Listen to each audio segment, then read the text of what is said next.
हाँ, so hello friends, again welcome back. कैसे हैं आप सब लोग? फिर से आप सभी का स्वागत है भाई। यानी अभी हम ये दूसरा लेक्चर पढ़ेंगे एप्लीकेशन प्रोटोकॉल का, जहां से छोड़ा था उसी को इसी से जुड़ जाइए दोस्तों। Welcome back. एक बोल रहा था क्लास कैंसिल। वॉइस लो है क्या? Now it is fine voice. अब ठीक है भाई। वॉइस लो का इशू कैसे?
हेलो, अभी आवाज आ रही है भाई? Now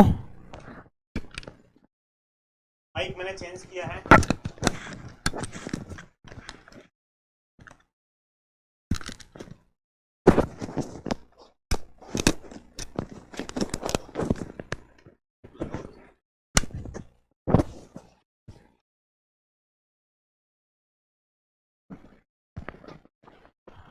now it is fine. अब ठीक है भाई। अब ठीक है आवाज।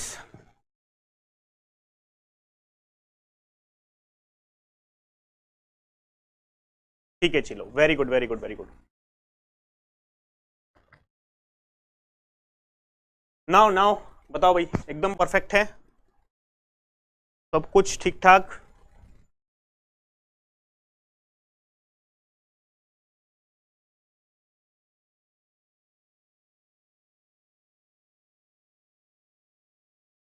चलो भाई, ठीक है। All good, very good very good. चलो भाई, सारी समस्या सॉल्व हो गई। ठीक है, कंटिन्यू करते हैं हम। अभी यहां से हमारे पास जो हमने कवर किया था उसके आगे थोड़ा कंटिन्यू करते हैं, ठीक है।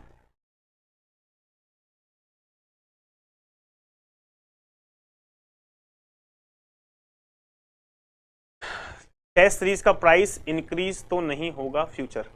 आदित्य राज भाई, मैं कुछ नहीं बोल सकता टेस्ट सीरीज के बारे में। टेस्ट सीरीज का हो सकता है कि प्राइस इंक्रीज हो जाए, और ऐसा भी हो सकता है कि इंक्रीज ना हो पाए। तो इट्स डिपेंड्स कि what will be the decision of management, क्या डिसीजन रहेगा। तो ये लेक्चर नंबर 2 है यार। लेक्चर नंबर 2 हम वहीं से कवर करने वाले हैं जहां से हमने कवर छोड़ा था, ठीक है।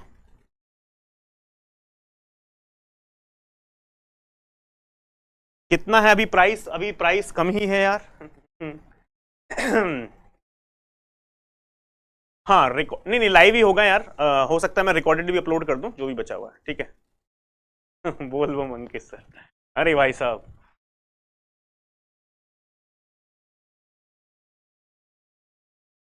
चंदन सर भी पढ़ रहे हैं। चंदन सर आजकल सीएन पढ़ रहे हैं, कंप्यूटर नेटवर्क।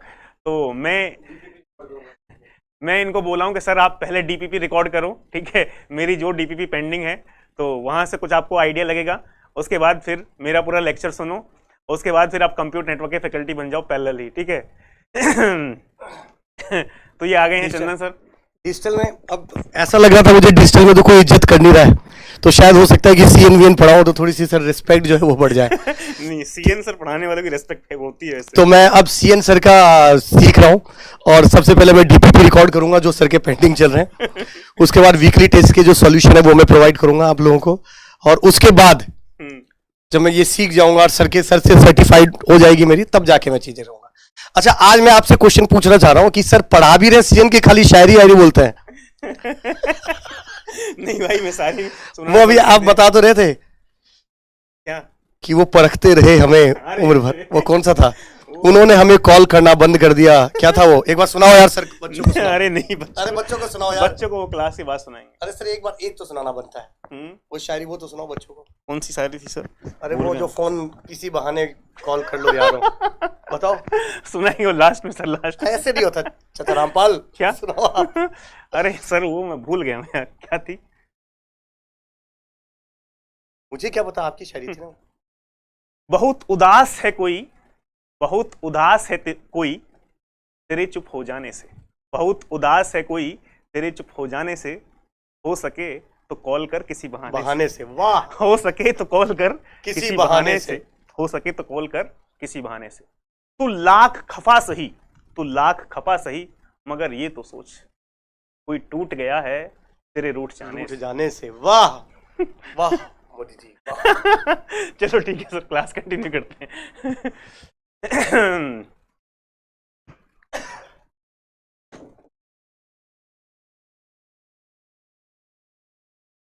चलो भाई ठीक है।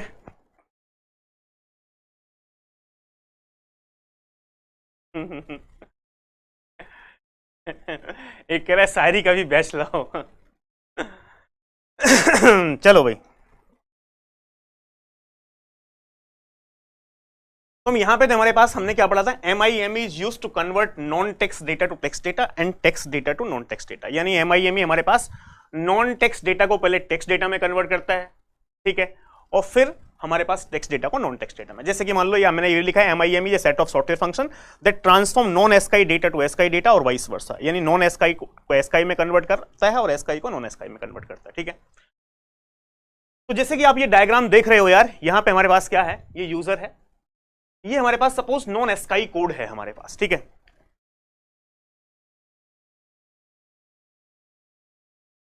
Shashidhar thank you thank you thank you thank you thank you. तो ये यूजर नॉन एस्काई कोड को, ये MIME मैंने लगाया है, MIME multipurpose internet mail extension. तो MIME क्या काम करता है? नॉन एस्काई कोड को 7 बिट एस्काई कोड में क्या करता है? हमारे पास कन्वर्ट करता है। और यहां पे हमारे पास अब SMTP के जो थ्रू हम सेंड कर रहे हैं, SMTP क्या सेंड कर सकता है? सिर्फ टेक्स्ट। तो यानी 7 बिट एस्काई कोड में कन्वर्ट किया। अब SMTP जो प्रोटोकॉल है वो 7 बिट एस्काई कोड भेज रहा है, ठीक है। SMTP ने क्या भेजा? 7 बिट एस्काई कोड। फिर ये 7 बिट जो एस्काई कोड है, MIME फिर इसको नॉन ASCII कोड में क्या करेगा? कन्वर्ट करेगा, ठीक है। हाँ, ये राइटिंग चंदन सर की है, बिल्कुल पकड़ लिया तुमने भाई। ये मैं बना रहा था डायग्राम, चंदन सर बोले नहीं कि ये डायग्राम मैं बना देता हूं, तो मैंने कहा भाई आप बना दो। बिल्कुल सही पकड़े हो आप, ठीक है।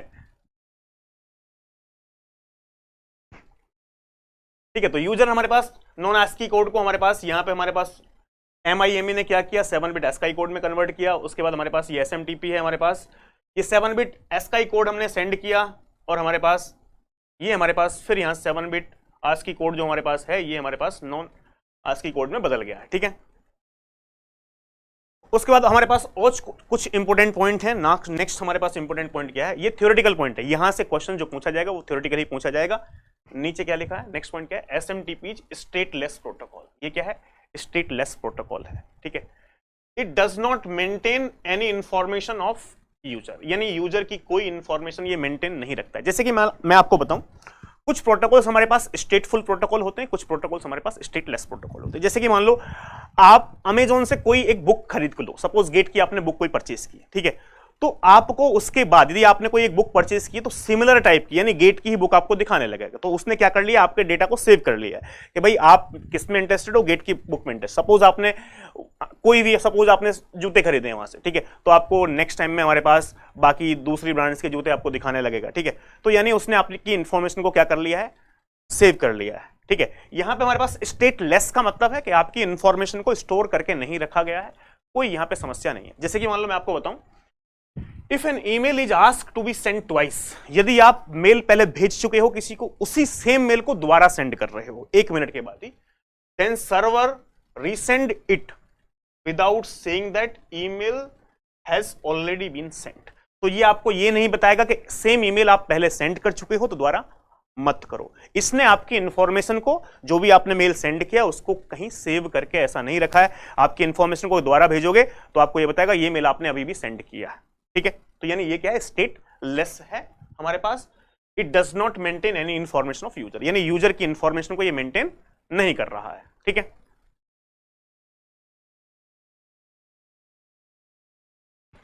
पॉप के बारे में बताएंगे भाई, रुक तो जाओ। चलो नेक्स्ट क्या है, SMTP कनेक्शन ओरिएंटेड प्रोटोकॉल। ये हमारे पास कनेक्शन ओरिएंटेड प्रोटोकॉल है। मैं आपको एक चीज और बताता हूं, ये पढ़ाने के बाद पूरे प्रोटोकॉल्स पढ़ाने के बाद मैं आपको एक 4 पेज का एक शॉर्ट नोट्स दूंगा, ठीक है। मैंने पूरे एप्लीकेशन लेयर प्रोटोकॉल्स को 4 टेबल में डिवाइड किया है, और वो 4 टेबल एक शॉर्टकट टेबल है। यदि लास्ट में आप वो 4 टेबल भी याद रख लोगे तो यानी जो भी मैं यहां पढ़ाऊंगा सारे पेज फाड़ के फेंक दोगे अपनी नोटबुक से, उसके बाद उन 4 पेजों को आप रखोगे तो आप गेट का कोई भी सवाल सॉल्व कर सकते हो, ठीक है। तो इस टाइप से आपको पूरा समरी, इंपॉर्टेंट पॉइंट क्या है एक टेबल में, 3 से 4 टेबल मैंने आपको बनाई, 4 टेबल आई थिंक है, उन 4 टेबल में पूरा हम ये बताने वाले कि उन्हीं टेबल की हेल्प से, यदि आपने उस टेबल को याद कर लिया तो उसी टेबल की हेल्प से आप मोस्टली यानी 90% क्वेश्चंस तो आप गेट के उस टेबल से क्या कर सकते हो, सॉल्व कर सकते हो, ठीक है। नाउ नेक्स्ट क्या है, SMTP uses persistent TCP connection, तो it can send multiple email at once, ठीक है। ये हमारे पास कनेक्शन क्या है, परसिस्टेंट है यानी परमानेंट। कनेक्शन हमारे पास 2 टाइप का होता है, एक परसिस्टेंट होता है, एक नॉन परसिस्टेंट होता है। परसिस्टेंट मतलब परमानेंट, ठीक है, जब तक कि आप लॉग आउट नहीं करोगे वो लॉग आउट नहीं होगा। नॉन परसिस्टेंट, आपने लॉग इन किया, काम किया, ऑटोमेटिकली क्या हो जाता है, हमारे पास कनेक्शन टर्मिनेट हो जाता है। परसिस्टेंट नॉन परसिस्टेंट के बारे में डिटेल में हम HTTP के बारे में पढ़ेंगे कि परसिस्टेंट हमारे पास क्या होता है, नॉन परसिस्टेंट हमारे पास क्या होता है, ठीक है। परसिस्टेंट का मतलब है परमानेंट। SMTP इन बैंड प्रोटोकॉल, ये पॉइंट हमारे पास बहुत इंपॉर्टेंट है। इन बैंड, इन बैंड का मतलब देखो, प्रोटोकॉल्स हमारे पास 2 टाइप के, कुछ प्रोटोकॉल्स इन बैंड प्रोटोकॉल होते हैं, ठीक है, कुछ प्रोटोकॉल्स हमारे pass out of band protocol होते हैं। इन बैंड का मतलब क्या है, इन बैंड का मतलब है कंट्रोल इंफॉर्मेशन और डेटा दोनों एक ही पैकेट में क्या करेगी, मूव करेगी, उसको बोलते हैं इन बैंड प्रोटोकॉल, ठीक है। आउट ऑफ बैंड हमारे पास क्या होते हैं, कंट्रोल इंफॉर्मेशन आप अलग से सेंड कर रहे हो, एक अलग कनेक्शन होगा, डेटा के लिए एक अलग कनेक्शन होगा, ठीक है। तो वो हमारे पास होते हैं आउट ऑफ बैंड। यहां पे हमारे पास कंट्रोल इंफॉर्मेशन, ठीक है, और हमारे पास डेटा दोनों एक ही कनेक्शन में हमारे पास मूव करेगा, इसलिए इसका मतलब क्या है, इन बैंड। तो ये पॉइंट्स बहुत इंपॉर्टेंट है, गेट में पूछ लिया जाता है कौन सा प्रोटोकॉल इन बैंड है, कौन सा परसिस्टेंट है, कौन सा नॉन परसिस्टेंट है, कौन सा स्टेटलेस है, कौन सा स्टेटफुल है। तो ये पॉइंट्स हमारे पास इंपॉर्टेंट है, थ्योरेटिकल है, जो आपको याद रखने पड़ेंगे। नेक्स्ट क्या है, SMTP use for push the email. Mail को पुश करने के लिए हमारे पास क्या यूज होता है, SMTP यूज होता है। नेक्स्ट क्या लिखा है, SMTP push the mail from client to server. Client to server push करेगा। On the other hand it needs a pull protocol. SMTP का काम क्या है, सिर्फ पुश करना। पुल के लिए, पुल का मतलब क्या है, डाउनलोड, और डाउनलोड के लिए हम दूसरा प्रोटोकॉल यूज करते हैं। SMTP push the mail from client to server, on the other hand it needs a pull protocol, यानी सर्वर की साइड हमको पुल प्रोटोकॉल्स की, रिसीविंग सर्वर जो है उसके साथ पुल प्रोटोकॉल की रिक्वायरमेंट होगी। तो यहां पे क्या लिखा है, POP3 and IMAP4 are used for pulling the mail. Mail को पुल करने के लिए कौन सा प्रोटोकॉल यूज होता है हमारे पास, यानी हमारे पास यूजर आईडी, पासवर्ड, ये सारी इंफॉर्मेशन, ठीक है। जैसे कि मान लो कनेक्शन एस्टैब्लिश होता है ना आपका, देखो पहले क्या करते हो, कनेक्शन एस्टैब्लिश करते हो ना, टीसीपी मैंने आपको बताया था, कनेक्शन एस्टैब्लिशमेंट क्या है, 3 वे हैंडशेक है। हम अपने बारे में बताते हैं सारी चीजें। भाई हमारे पास मान लो आपने स्टार्टिंग में कोई रैंडम सीक्वेंस नंबर चूज किया, ठीक है, उसके बाद आपने क्या किया, भेजा कि मेरे पास इतनी स्पेस अवेलेबल है, ठीक है, आपने अपने बारे में सारी इंफॉर्मेशन बताई, उसने भी अपने बारे में इंफॉर्मेशन बताई। तो जो मैं इंफॉर्मेशन वो शेयर कर रहा हूं, फिर आपने एक्नॉलेजमेंट भेजा, जो इंफॉर्मेशन मैं शेयर कर रहा हूं, जो कनेक्शन एस्टैब्लिश हो रहा है उस समय जो इंफॉर्मेशन शेयर हो रही है उसको हम क्या बोल रहे हैं, कंट्रोल इंफॉर्मेशन, ठीक है। तो वो एक अलग कनेक्शन से शेयर हो रही है। जब कनेक्शन एस्टैब्लिश हो गया तो जब डेटा शेयर हो रहा है वो एक अलग कनेक्शन में शेयर हो रहा है, ठीक है। नेक्स्ट क्या है हमारे पास, POP3 and IMP4 are used for pulling the mail. Mail को पुल करने के लिए POP3 IMP4 का क्या होता है, यूज होता है। नेक्स्ट यहां पे क्या लिखा है हमारे पास, POP3 यानी इसका फुल फॉर्म क्या है, पोस्ट ऑफिस प्रोटोकॉल वर्जन 3, यानी ये पोस्ट ऑफिस प्रोटोकॉल का लेटेस्ट वर्जन यानी वर्जन 3 है। पहले वर्जन 1 था, उसके बाद वर्जन 2 था, उसके बाद वर्जन 3। IMAP हमारे पास क्या है, internet mail access protocol version 4, यानी ये है हमारे पास internet mail access protocol version 4। वैसे तो कभी इसकी फुल फॉर्म नहीं पूछेगा, लेकिन आपको यानी आइडिया हो जाए कि भाई पॉप का मतलब क्या है और हमारे पास इसका मतलब क्या है। आउट ऑफ बैंड का भी एग्जांपल देंगे हमारे पास कमलेश भाई। FTP हमारे पास आउट ऑफ बैंड होता है तो उसकी भी बारे में बात करेंगे FTP में, ठीक है। नाउ ये पॉइंट्स हो गए हमारे पास, लेकिन एक पॉइंट बहुत इंपॉर्टेंट है यहां पे। क्या इंपॉर्टेंट है, ठीक है, देखो यहां पे मैंने क्या लिखा है, this point is really sending के लिए, पुश के लिए, सेंड करने के लिए हम क्या यूज कर रहे हैं, पुश यूज यानी SMTP यूज कर रहे हैं, पुश करने के लिए SMTP, पुल करने के लिए, डाउनलोड करने के लिए। जब मान लो आपके पास मेल पुश हुआ तो उस समय SMTP यूज हुआ। जब पुल कर रहे हो आप, जिस समय डाउनलोड कर रहे हो वो हमारे पास क्या है, पॉप है। लेकिन जब वो पेज ओपन होता है एक वेब ब्राउजर के ऊपर, ब्यूटीफुल पेज, तो वो किसके थ्रू होता है, वो HTTP के थ्रू होता है। तो ये लाइन मैंने यहां पे लिखा है और नोट में इंपोर्टेंट भी लिखा है, बहुत सारे स्टूडेंट्स यहां पे confuse. Transfer the message from sending mail server to receiving mail server is done through SMTP। Sending mail server to receiving mail server किसके थ्रू होता है, SMTP। Finally the message from receiving server to web browser, receiving server से web browser पे हमारे पास open होता है, is done through HTTP only. इस लाइन को आप इंपोर्टेंट रख लें कि वेब ब्राउजर पे जब ओपन होगा पेज, कोई भी पेज, तो वहां पे कौन सा प्रोटोकॉल होगा हमारे पास, HTTP यूज होगा। डाउनलोड जो हम कर रहे हैं उस समय हमारे पास डाउनलोड हो रहा है, उस समय POP3 है। डाउनलोड होने के बाद जब पेज ओपन होगा ब्राउजर पे तो वो हमारे पास क्या होगा, HTTP प्रोटोकॉल का यूज होगा। Is it clear, this point is clear to everyone, फटाफट से बताओ भाई ये क्लियर है, तो आगे बढ़ा जाए। बहुत बेसिक बेसिक कंसेप्ट है, ये थ्योरेटिकल पॉइंट है, आपने याद रख लिया तो आप सॉल्व कर पाओगे, ठीक है। नाउ यहां से हमारे पास भाई post office POP3, post office protocol version 3, यहां से हमारे पास इसके कुछ पॉइंट्स लिखे हुए हैं। क्या लिखा है, it is a message access protocol. ये क्या है, मैसेज को एक्सेस करने के लिए, यानी रिसीविंग जो सर्वर है वहां से आपको मैसेज एक्सेस करना है यानी डाउनलोड करना है, ठीक है। It is a pull protocol, ये पुल प्रोटोकॉल है बिल्कुल। POP3 uses port number 110 at TCP, यानी ये पोर्ट नंबर क्या यूज करता है, 110 और TCP। ये लाइन इंपोर्टेंट है, पोर्ट नंबर पूछ सकता है कि POP3 का पोर्ट नंबर क्या है, और हमारे पास ये TCP है, UDP है, तो ये TCP। वैसे तो मैं आपको इन सारे पॉइंट्स को टेबल्स के थ्रू, यानी एक ही टेबल में जो भी इंपॉर्टेंट पॉइंट्स हैं वो सारे प्रोटोकॉल्स के मेंशन कर दूंगा, तो लास्ट में उस टेबल से आप सारे क्वेश्चन सॉल्व कर पाओगे, ठीक है। POP3 कनेक्शन ओरिएंटेड प्रोटोकॉल, ये क्या है, कनेक्शन ओरिएंटेड प्रोटोकॉल है। हमारे पास कनेक्शन क्या करना पड़ेगा, एस्टैब्लिश करना पड़ेगा, ठीक है। Now POP3 uses persistent TCP connection, यानी ये भी मेरे पास परमानेंट TCP कनेक्शन यानी परसिस्टेंट है, ठीक है, यानी अपने आप लॉग आउट नहीं होगा। जब आप करोगे या टाइम आउट टाइमर एक्सपायर होगा तभी हमारे पास ये लॉग आउट होगा, ठीक है। POP3 स्टेटफुल, मैंने आपको बताया था भाई, यहां से हमारे पास स्टेटफुल, स्टेटलेस का मतलब क्या है, स्टेटफुल का मतलब है कि आपकी इंफॉर्मेशन को सेव करके रखा जा रहा है, स्टेटलेस आपकी इंफॉर्मेशन को सेव करके नहीं रखा है, यूजर की इंफॉर्मेशन को मेंटेन नहीं किया जा रहा है, तो इसका मतलब वो स्टेटलेस है। यूजर की इंफॉर्मेशन को मेंटेन किया जा रहा है, इसका मतलब वो क्या है, स्टेटफुल प्रोटोकॉल है, ठीक है। POP3 is an in band protocol, ठीक है। इन बैंड यानी कंट्रोल इंफॉर्मेशन और डेटा इंफॉर्मेशन दोनों एक ही उसके साथ क्या होती है, शेयर होती है, ठीक है। अभी बताएंगे POP3 या IMAP है, अभी तो आजकल हम IMAP यूज कर रहे हैं दोस्तों, बताएंगे उसके बारे में, अभी आने वाले हैं, ठीक है।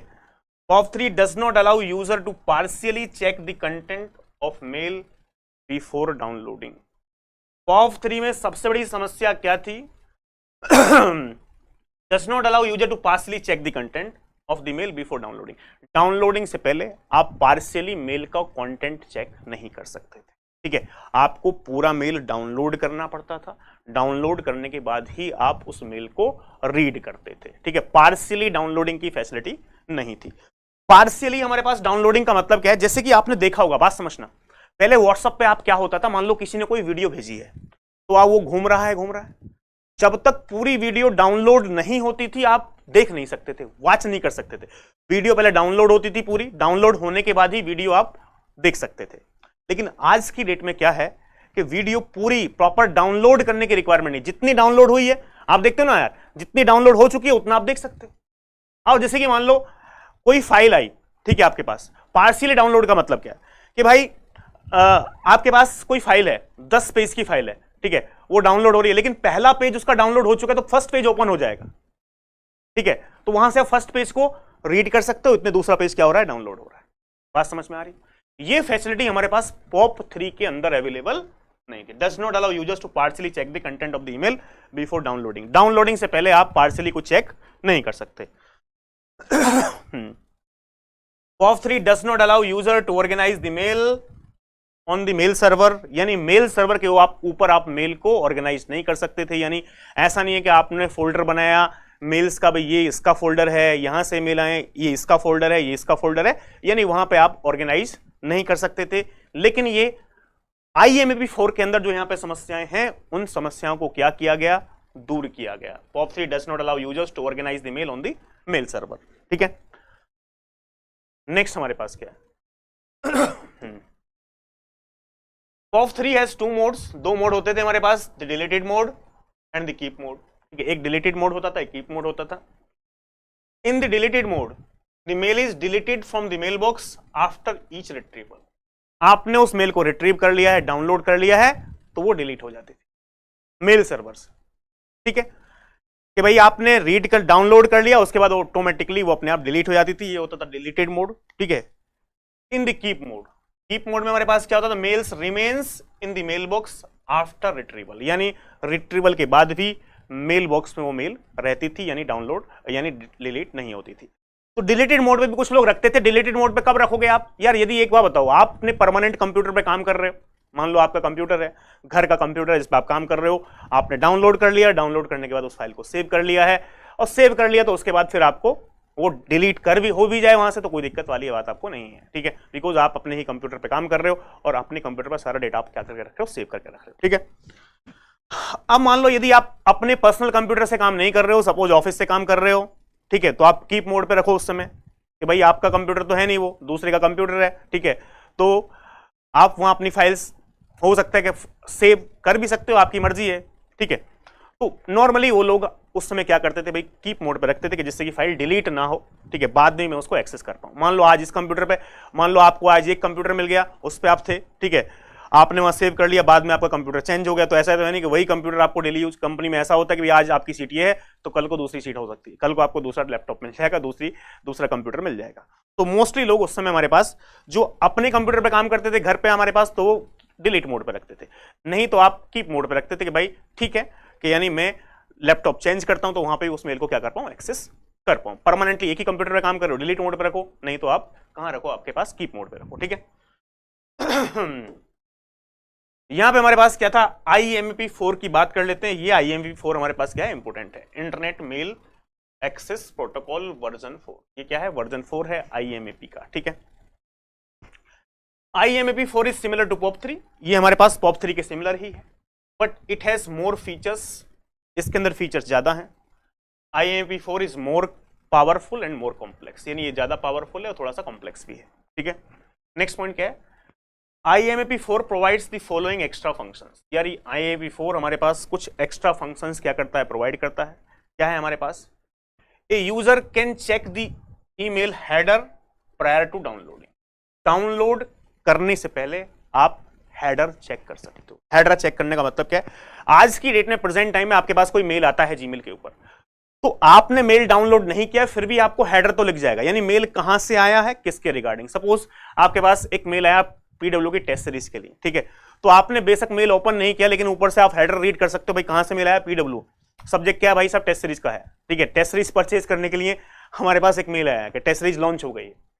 तो वहां पे हमारे पास डाउनलोडिंग से पहले उसके अंदर क्या इंफॉर्मेशन है, हमने टेस्ट सीरीज का पूरा ब्राउजर भी बनाया है भाई, पीडीएफ बनाया है 20 पेज का 30 पेज का, जो उसके अंदर पूरा प्लान्स लिखा हुआ है, वो आपने डाउनलोड नहीं किया है। उससे पहले भी आप हेडर तो रीड कर सकते हो कि भाई ये यानी किसके लिए मेल आया है, रिगार्डिंग व्हाट, ठीक है। कहां से आया है, रिगार्डिंग व्हाट, पीडब्ल्यू से आया है, रिगार्डिंग द टेस्ट सीरीज, ठीक है। तो यानी a user can check the email header prior to downloading, downloading से पहले आप हेडर चेक कर सकते थे। नेक्स्ट क्या है, a user can search the content of the email for a specific string of character prior to downloading. Downloading से पहले आप किसी स्पेसिफिक स्ट्रिंग ऑफ कैरेक्टर को भी सर्च कर सकते हो कि ये कैरेक्टर इस मेल के अंदर है या नहीं है। सपोज आपको अपना नाम सर्च करना है, ANKIT, वो है या नहीं, तो आप सर्च कर सकते हो, ठीक है। नेक्स्ट क्या है, user can partially download the email. Partially downloading की फैसिलिटी भी अवेलेबल है। पार्शियली डाउनलोड का मतलब है कि भाई आपकी पूरी फाइल डाउनलोड नहीं हुई है, पहला पेज डाउनलोड हो गया तो वो ओपन हो जाएगा, आप उसको रीड कर सकते हो, बाकी फाइल डाउनलोडिंग हो रही है। तो पार्शियली डाउनलोडिंग की फैसिलिटी पहले व्हाट्सएप के ऊपर भी नहीं थी भाई, वीडियोस आपके पास कोई आती थी पूरी डाउनलोड होती थी, उसके बाद ही आप वो वीडियो प्ले हो सकती थी। लेकिन आज की डेट में पूरी डाउनलोड नहीं हुई है, जितनी डाउनलोड हुई है वो वीडियो प्ले हो जाती है, ठीक है। यूजर कैन क्रिएट, डिलीट और रीनेम द मेल बॉक्स, यानी आप क्रिएट कर सकते हो, डिलीट कर सकते हो, रीनेम कर सकते हो mail box on the mail server, ठीक है। जो भी आपको करना है वो आप यहां से कर सकते हो। User can create a hierarchy of male box in A folder for email storage. आप अपने हिसाब से फोल्डर्स बना सकते हो। POP3 के अंदर ये फैसिलिटीज अवेलेबल नहीं थी, लेकिन यहां पे आप अपने हिसाब से फोल्डर्स, ये सारी चीजें आप बना सकते हो। यानी ये किसके अंदर है दोस्तों, ये फंक्शन है IMAP4 के अंदर, जो कि हमारे पास, यानी ये एक्स्ट्रा फंक्शंस हैं हमारे पास। यदि आपको बात की जाए 3rd number, 4th number, 5th number, 6th number और 7th नंबर, जो फंक्शंस हमारे पास किसके अंदर नहीं थे, POP3 के अंदर नहीं थे। कैरेक्टरिस्टिक्स ऑफ IMAP मैंने शॉर्ट में बताया है। IMAP क्या है, पुल प्रोटोकॉल है, ये pull protocol. IMAP uses port number 143 या TCP। तो ये आपको याद रखना पड़ेगा कौन सा पुल है कौन सा पुश है। लेकिन मैं लास्ट में एक टेबल बनाई है जिससे कि आप सारे क्वेश्चन सॉल्व कर सकते हो कि कौन सा, मैंने आपको क्या किया है, कौन सा पुश है, कौन सा पुल प्रोटोकॉल है, कौन सा परसिस्टेंट है, कौन सा नॉन परसिस्टेंट है, कौन सा इनबैंड है, कौन सा आउटबैंड है, पूरा एक टेबल बनाया हुआ है, ठीक है। तो यहां से हो सकता है आपको याद रखना डिफिकल्ट हो, लेकिन जब मैं आपको टेबल समझाऊंगा तो आप इजीली क्या कर सकते हो, याद कर सकते हो, ठीक है। IMAP is connection oriented protocol, ये भी कनेक्शन ओरिएंटेड है। IMAP uses persistent TCP connection, ये भी परसिस्टेंट है। IMAP इज स्टेटफुल प्रोटोकॉल, ये हमारे पास स्टेटफुल है। IMAP इज इनबैंड प्रोटोकॉल, ये हमारे पास क्या है, इनबैंड है, यानी कंट्रोल इंफॉर्मेशन और डेटा इंफॉर्मेशन दोनों हमारे पास एक ही कनेक्शन में क्या करने वाली है, मूव करने वाली है, ठीक है। नेक्स्ट हमारे पास देखो कुछ पॉइंट हैं, आप देख रहे हो हमारे पास भाई POP3 एंड IMAP4। तो क्या क्या पॉइंट्स लिखे हुए हैं, आप ये वाला पॉइंट्स एक बार पढ़ लीजिए, क्या पॉइंट्स आपको लिखे हुए हैं, ये एक पॉइंट एक बार पढ़ लीजिए, ठीक है। क्या लिखा है हमारे पास, mails can only be access from a single device, सिर्फ सिंगल डिवाइस से मेल एक्सेस कर सकते थे। Mail can be access from a multiple device. मैं आपको इससे पहले थोड़ा सा आपको एक आइडिया दे दूं जिससे कि और कहानी थोड़ी बेटर हो जाए। यहां पे हमारे पास, मैं आपको ऐसा करता हूं, यहां पे लिख देता हूं। एक कहानी हमारे पास ये भी थी भाई, जैसे कि मान लो हमारे पास एक कंफ्यूजन बहुत सारे स्टूडेंट्स को होता है, तो वो कंफ्यूजन मैं आपका दूर कर देता हूं।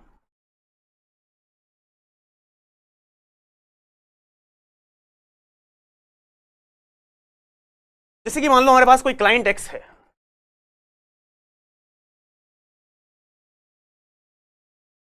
क्लाइंट X हमारे पास क्लाइंट Y को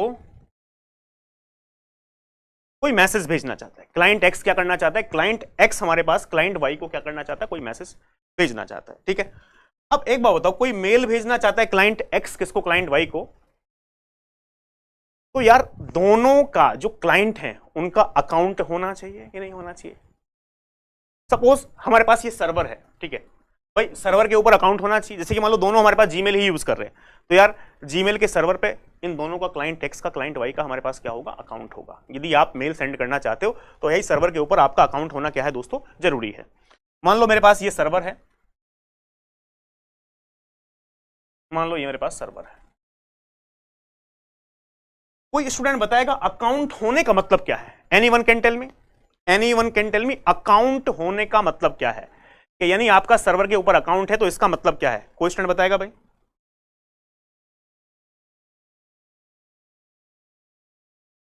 अकाउंट होने का मतलब यह है कि क्लाइंट एक्स और क्लाइंट वाई का यदि अकाउंट है हमारे पास, तो इसका मतलब जीमेल पे अकाउंट है, तो उनके लिए यानी क्लाइंट एक्स के लिए, क्लाइंट वाई के लिए स्पेस एक सर्वर के ऊपर रिजर्व हो जाती है, यानी स्पेस मिल जाता है। तो भाई यहां पे हमारे पास ये कोई स्पेस है सर्वर एक्स के लिए, ये कोई स्पेस है सर्वर वाई के लिए, ठीक है। यानी यहां पे हमारे पास कोई एक्स के लिए कोई स्पेस है, कोई वाई के लिए कोई स्पेस, ठीक है। तो यानी हमारे पास ये सर्वर था, यानी हमारे पास यहाँ पे एक्स और वाई दोनों के लिए एक स्पेस क्या हो गई है? क्रिएट हो गई है, ठीक है। एक मेमोरी क्या हो गई है? क्रिएट हो गई, यानी स्पेस रिजर्व हो गई, ठीक है, एक्स और वाई के लिए।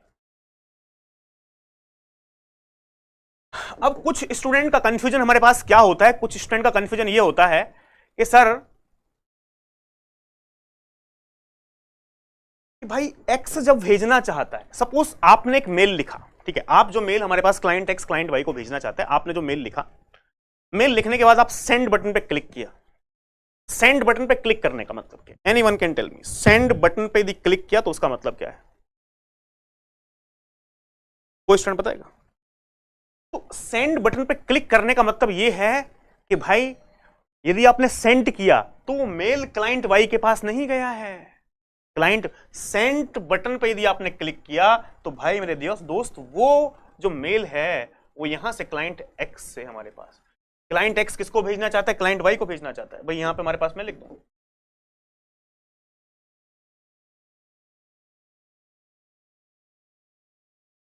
क्लाइंट एक्स किसको सेंड करना चाहता है? क्लाइंट वाई को।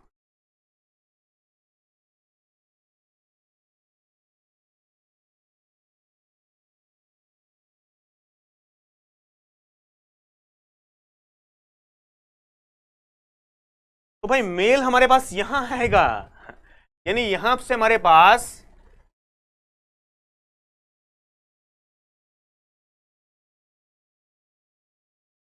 यहां से हमारे पास यहां है,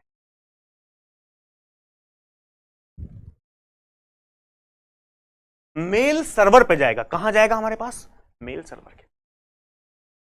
उसके बाद यानी अभी हमारे पास ये रिसीवर के कंप्यूटर पे नहीं पहुंचा है। बहुत सारे लोगों को ये इल्यूजन होता है कि भाई ये रिसीवर के कंप्यूटर, मैंने सेंड किया तो रिसीवर के कंप्यूटर पे पहुंच गया। ना ना ना ना ना भाई। और जिस समय ये मेल सेंड हो रहा है, यानी वाई के लिए जो स्पेस क्रिएट थी, मान लो वाई जो हमारे पास क्लाइंट था उसके लिए जो स्पेस थी जीमेल सर्वर के ऊपर, यानी वाई के सर्वर जो वाई के लिए स्पेस मिली थी सर्वर पे, उस स्पेस में जाके हमारे पास क्या हो गया है? स्टोर हो गया। यानी क्या हो गया है? वहां पे स्टोर हो गया। यानी वाई के लिए, यानी मेरे कहने का मतलब क्या है, आप अपने फ्रेंड को मेल भेज रहे हो तो आपके फ्रेंड के लिए जो स्पेस मिली थी सर्वर पे, भाई हर एक अकाउंट के लिए एक स्पेस मिलती है, तो उस स्पेस में जाके क्या हो गया? वो मैसेज सेव हो गया। मेल में जाके क्या हो गया? यानी उस मेल बॉक्स में क्या हो गया? सेव हो गया। अब उसके बाद अब जो यहां से यहां हुआ, यहां से यहां क्या हुआ? यानी क्लाइंट एक्स ने क्या किया? इस मेल को पुश किया है सर्वर के पास। क्या किया है दोस्तों? पुश किया है सर्वर के पास। तो जब मैं पुश कर रहा हूं तो उस समय किस प्रोटोकॉल का यूज हो रहा है? एसएमटीपी। फिर क्या होगा हमारे पास? ये वाई के लिए जो स्पेस थी वो हमारे पास इस स्पेस में मेल आ चुका है। अब हमारे पास ये क्या होगा? यहां पे हमारे पास इस मेल को डाउनलोड कर लिया जाएगा, और ये डाउनलोड करने के बाद फिर जो वाई है यहां पे हमारे पास ये क्या यूज होगा? हमारे पास पुल प्रोटोकॉल, यानी हमारे पास पुल करेंगे। पुल हमारे पास कौन सा होता है? POP3 और IMP4।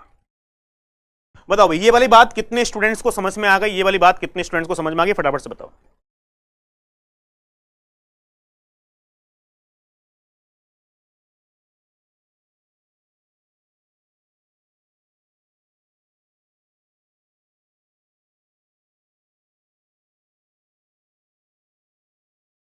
ठीक है, अरे एक एग्जांपल दे रहा हूं भाई डू नॉट गेट कंफ्यूज, ठीक है। पहले तो अपने मेल सर्वर पे पुश करेगा ना यार, उसके बाद तो मेल सर्वर पे पुश करेगा, ठीक है। अब जैसे कि मान लो एक चीज मैं आपको और बता दूं यार, कि POP3 ये तो मैंने एक नॉर्मल कहानी बता दी, एक ये नॉर्मल कहानी बता दी, कोई नॉर्मल कहानी में हमारे पास ऐसा होता है, ठीक है। बस एक्स का स्पेस देन वाई का स्पेस, डायरेक्ट वाई का स्पेस इन सर्वर। अरे भाई यार आपके पास स्पेस नहीं होगा तो आप मेल कैसे सेंड कर सकते हैं? दो ही बार यूज होता है। मैं यहां पे पॉइंट समझा रहा हूं दूसरा यार, उससे मत जाओ आप, ठीक है। यहां दूसरा पॉइंट समझाने की कोशिश कर रहा हूं, ठीक है। नाउ यहां पे आपको एक पॉइंट और बता देता हूं, ठीक है।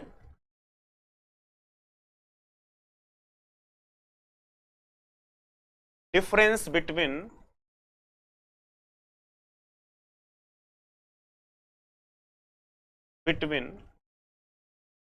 POP3 एंड IMAP, क्या हमारे पास डिफरेंस इन दोनों के अंदर है?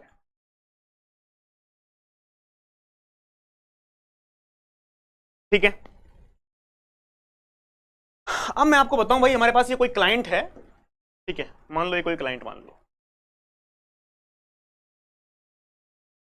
ये मान लो हमारे पास कोई सर्वर है, ये मान लो हमारे पास कोई क्लाइंट वाई है, ये मान लो हमने क्लाइंट एक्स ले लिया, ये हमारे पास कोई सर्वर है यार,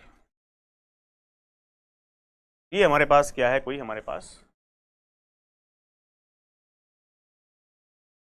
अब एक बात समझना, हमारे पास मैं आपको क्या बताना चाह रहा हूं,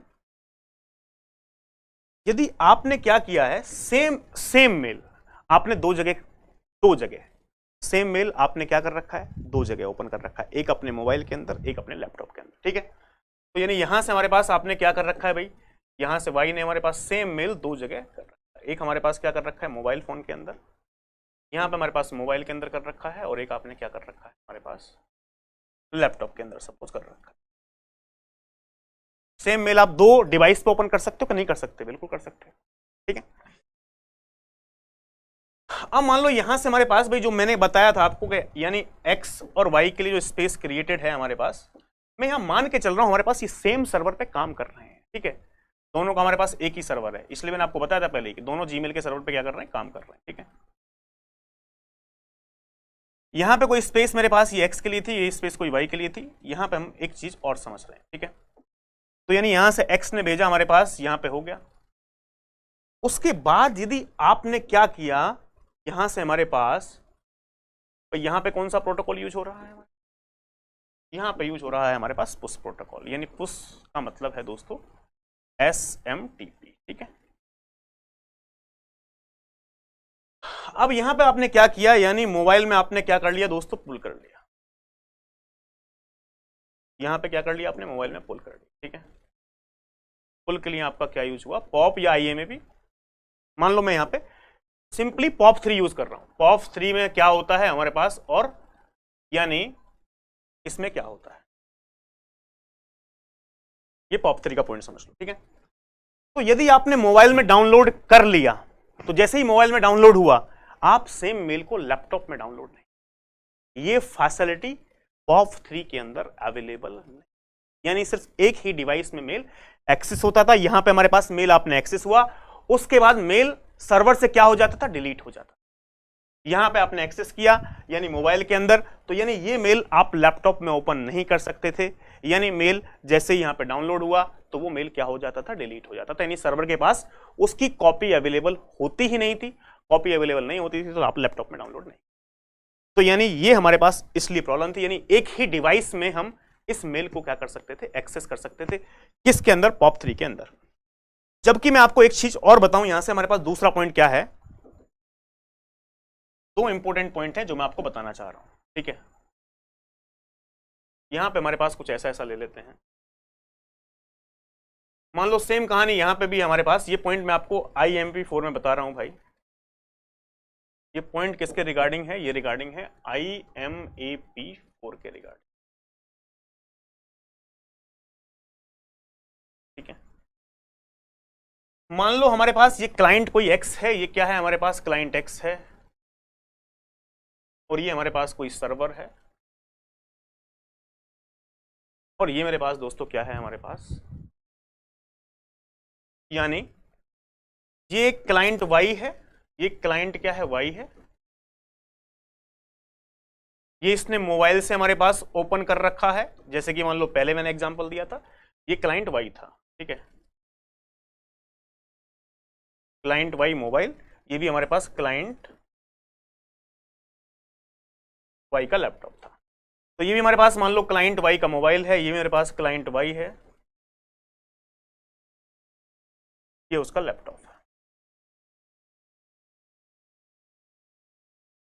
तो मान लो हमारे पास जैसे कि मान लो यहां सर्वर पे मेरे पास स्पेस है एक एक्स के लिए एक वाई के लिए, मान लो ये मेरे पास एक्स है, ये मान लो मेरे पास क्या है वाई है, ठीक है।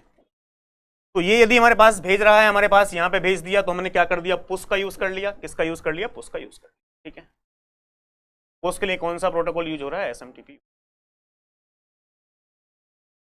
अब जब यहां से आप बात समझना बहुत गहराई की, यहां पे बात समझना, जब वाई आपने अपना IMV4 में क्या होता है, यदि आपने मेल मोबाइल में डाउनलोड किया, यदि आपने मेल मोबाइल में डाउनलोड किया, यदि मेल आपने मोबाइल में डाउनलोड किया, तो ऑटोमेटिकली वो मेल आपके लैपटॉप में भी आ जाता है।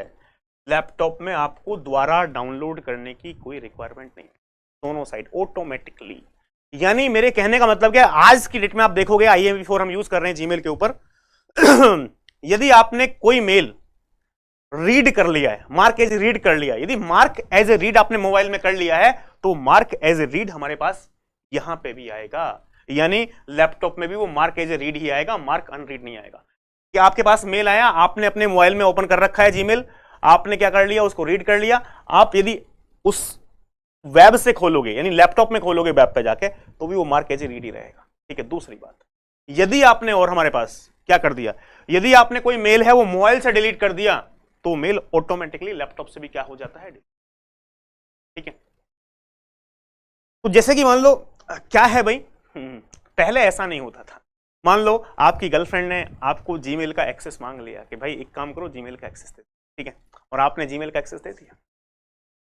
अब किसी का आपके पास मैसेज आया, तो पहले क्या होता था, ऐसा नहीं था कहानी हमारे पास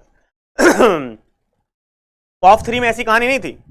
POP 3 में यदि आपने डिलीट किया तो दूसरी साइड डिलीट नहीं होता था, रहता था, वो सामने वाला पढ़ सकता था। आज की डेट में क्या है कि यदि मान लो कहीं से आपके पास ऐसा मेल आया है, तो आप अपने फोन में यदि डिलीट करोगे तो ऑटोमेटिकली वो डिलीट हो जाएगा। यदि आपके किसी फ्रेंड ने यहाँ एक्सेस कर रखा है आपकी मेल आईडी से, ठीक है, तो भाई उसको वो डिलीटेड ही रहेगा, ठीक है, वो ऐसा नहीं रहेगा वो उस मेल को पढ़ पाए, ठीक है। तो ये मेरा पर्सनल एक्सपीरियंस भी कहीं ना कहीं रहा है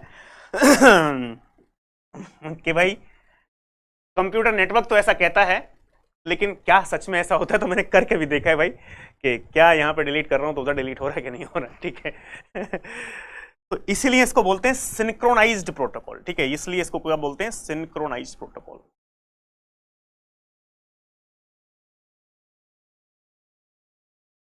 सिंक्रोनाइज्ड प्रोटोकॉल बोलते हैं। तो एक से ज्यादा डिवाइस में यहां पे एक्सेस कर सकते हैं वहां पे हमारे पास ऐसा नहीं था। पहले देख लिया तो फिर तो भाई जान जानी ही एक्चुअल में क्या था, मैं आपको एक कहानी बताता हूं यार, ठीक है। मेरे जीमेल का अकाउंट जो था, तो वो क्या था, मतलब सेम एक्सेस मेरी वाइफ के पास भी था। तो क्या होता था, तो वैसे तो उस पर कुछ ऐसा कुछ स्पेशल नहीं आता था। तो जैसे कि बैंक वाले क्या हैं, जैसे कि मान लो आज की डेट में क्या होता था कि मान लो आप पैसे निकालते हो अकाउंट से, तो मेल कर देते हैं आपके, भाई इतने पैसे आपने अकाउंट से निकाले हैं और यहां इस लोकेशन से निकाले हैं, ठीक है, इसने आपने निकाले। तो मेरा ICI का अकाउंट था, तो वहां पे क्या होता था कि पता चलता था कि भाई इतने पैसे आपने यहाँ पे डेबिट कर लिए, ठीक है। अब कभी कभी क्या होता है यार, मान लो पैसे निकाले हैं, तो कितनी बार ऐसा होता है कि मतलब किसी ऐसे काम के लिए निकाले कि आप बता नहीं सकते, ठीक है, किसी को, ठीक है।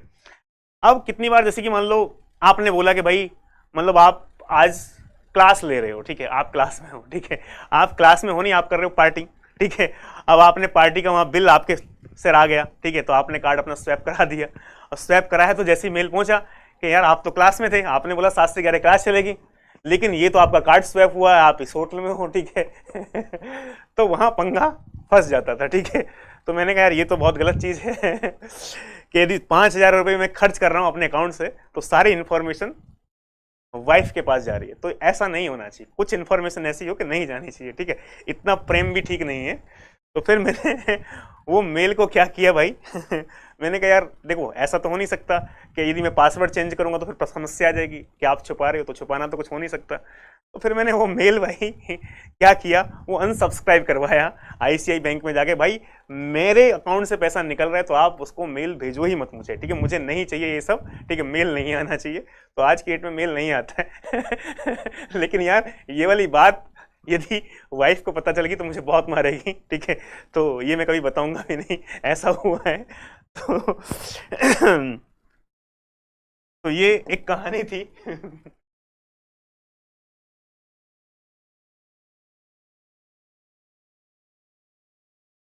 तो मान लो ये हमारे पास भाई यही पॉइंट हमारे पास ये लिखे हुए हैं सारे पॉइंट्स, ठीक है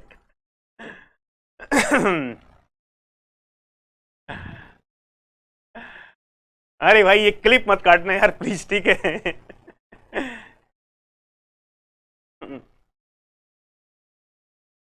अरे मैंने कितनी बार अनसब्सक्राइब किया लेकिन फिर भी वो मेल भेजते थे। वहां पे कोई मेल आता है ना तो वो बोलते कि भाई अनसब्सक्राइब कर दो आप, मैंने अनसब्सक्राइब किया तब भी वो मेल भेजते थे। बैंक को बोला कि भाई स्पेशली आप ऐसा करो, मेल ही नहीं आना चाहिए, कुछ जुगाड़ सेट कर दो, मेल आईडी मेरी डिलीट कर दो यहां से, ठीक है चलो यहां से देखते हैं, ये है POP3, ये हमारे पास है IMAP4, ठीक है। तो ये हमारे पास इन दोनों में हम अंतर समझेंगे, ठीक है। क्या लिखा हुआ है, mails can only be accessed in form single device. Mail can only be access from a single device, यानी सिंगल डिवाइस से आप मेल एक्सेस कर सकते थे, दो डिवाइस में आप मेल एक्सेस यहां पे नहीं कर सकते थे, ठीक है। यहां पे क्या है, mail can be access from multiple device, multiple device में आप मेल को क्या कर सकते हो, एक्सेस कर सकते हो। आज की डेट में आप मोबाइल में भी एक्सेस कर सकते हो, लैपटॉप में भी क्या कर सकते हो, एक्सेस कर सकते हो, ठीक है। Download the email from server to a single computer, download किया सिंगल कंप्यूटर पे and copy at the server is deleted, यानी डाउनलोड किया, डाउनलोड होने के बाद कॉपी सर्वर से क्या हो जाती थी, डिलीट हो जाती थी, इसलिए आप लैपटॉप में डिलीट नहीं कर पा रहे थे, ठीक है। Email message is stored on the mail server itself, यानी मेल सर्वर पे आपकी कॉपी वो पड़ी रहेगी, आप कितनी भी बार क्या कर सकते हो, उसको डाउनलोड कर सकते हो, कोई समस्या आपको आने वाली नहीं इसमें क्या था, user can not organize the mail in the mail box of the mail server, user mail को ऑर्गेनाइज नहीं कर सकता था, कोई फोल्डर्स वगैरह कुछ नहीं बना सकता था। यहां पे क्या है, user can organize mails on the mail server, यानी मेल सर्वर के ऊपर आप मेल को क्या कर सकते हो, ऑर्गेनाइज कर सकते हो, ठीक है। It does not allow users to sync the email, यहां पे हमारे पास सिंक नहीं होता था, यदि आपने लैपटॉप से डिलीट किया तो, यानी आपने मोबाइल से डिलीट किया तो लैपटॉप से डिलीट नहीं होता था, लेकिन यहां पे हमारे पास क्या है, यदि आपने डिलीट किया लैपटॉप से मेल तो वो मोबाइल से भी डिलीट हो जाएगा, ठीक है, मोबाइल से डिलीट किया लैपटॉप से भी डिलीट हो जाएगा। तो it allows user to sync their email, ये हमने पॉइंट अभी आपको बताया है, इसलिए हम इसको बोलते हैं सिंक्रोनाइज्ड प्रोटोकॉल, यानी IMAP4 को क्या बोलते हैं, सिंक्रोनाइज्ड ईमेल। यहां हमारे पास पॉइंट क्या है, it is unidirectional, it is unidirectional, that is all the changes made on a device does not affect the content present on the server, यानी सर्वर पे जो आपने डिवाइस में चेंज किया है, सर्वर पे उसका कोई इफेक्ट नहीं पड़ता था। लेकिन यहां पे क्या है, it is bidirectional, all the changes made on the server और device are made on the other side, यानी सर्वर के ऊपर या डिवाइस में जो भी आपने चेंज किया, यदि आपने मोबाइल से डिलीट कर दिया तो वो लैपटॉप से भी डिलीट हो जाएगा, यानी कोई आपको नहीं देख पाएगा ठीक है। तो ये हमारे पास जो पॉइंट्स थे जो मैंने आपको एक्सप्लेन किया वही सारे पॉइंट्स हैं, ठीक है। थ्योरेटिकल पॉइंट है, बाई डायरेक्शनल है, all the by directional, all the chances, all the changes, यार ये चेंजेस है, ये चांस कर दिया, all the changes made on the server और device are made on the other side too, यानी अदर साइड भी वो हमारे पास चेंजेस हो जाएंगे, ठीक है। तो ये था हमारे पास IMAP और हमारे पास किसके बारे में दोस्तों, यानी इसके बारे में, ठीक है। इज इट क्लियर, ये समझ में आ गया भाई, फटाफट से बताओ।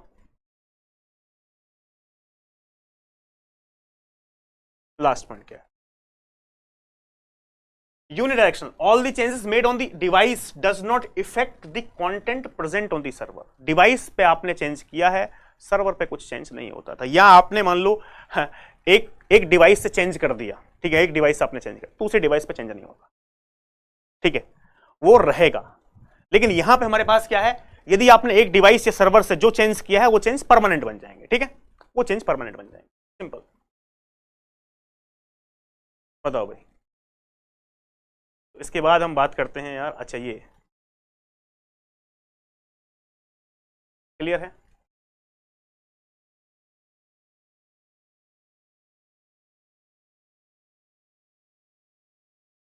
ठीक है, तो एक काम करते हैं भाई, हमारे पास 2 मिनट का समय दीजिए भाई, 2 मिनट का समय बस।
हाँ थैंक यू।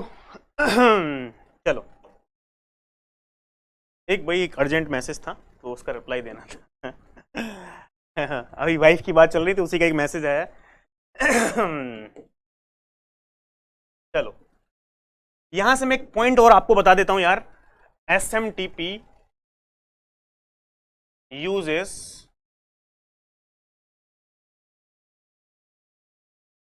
base 64 encoding।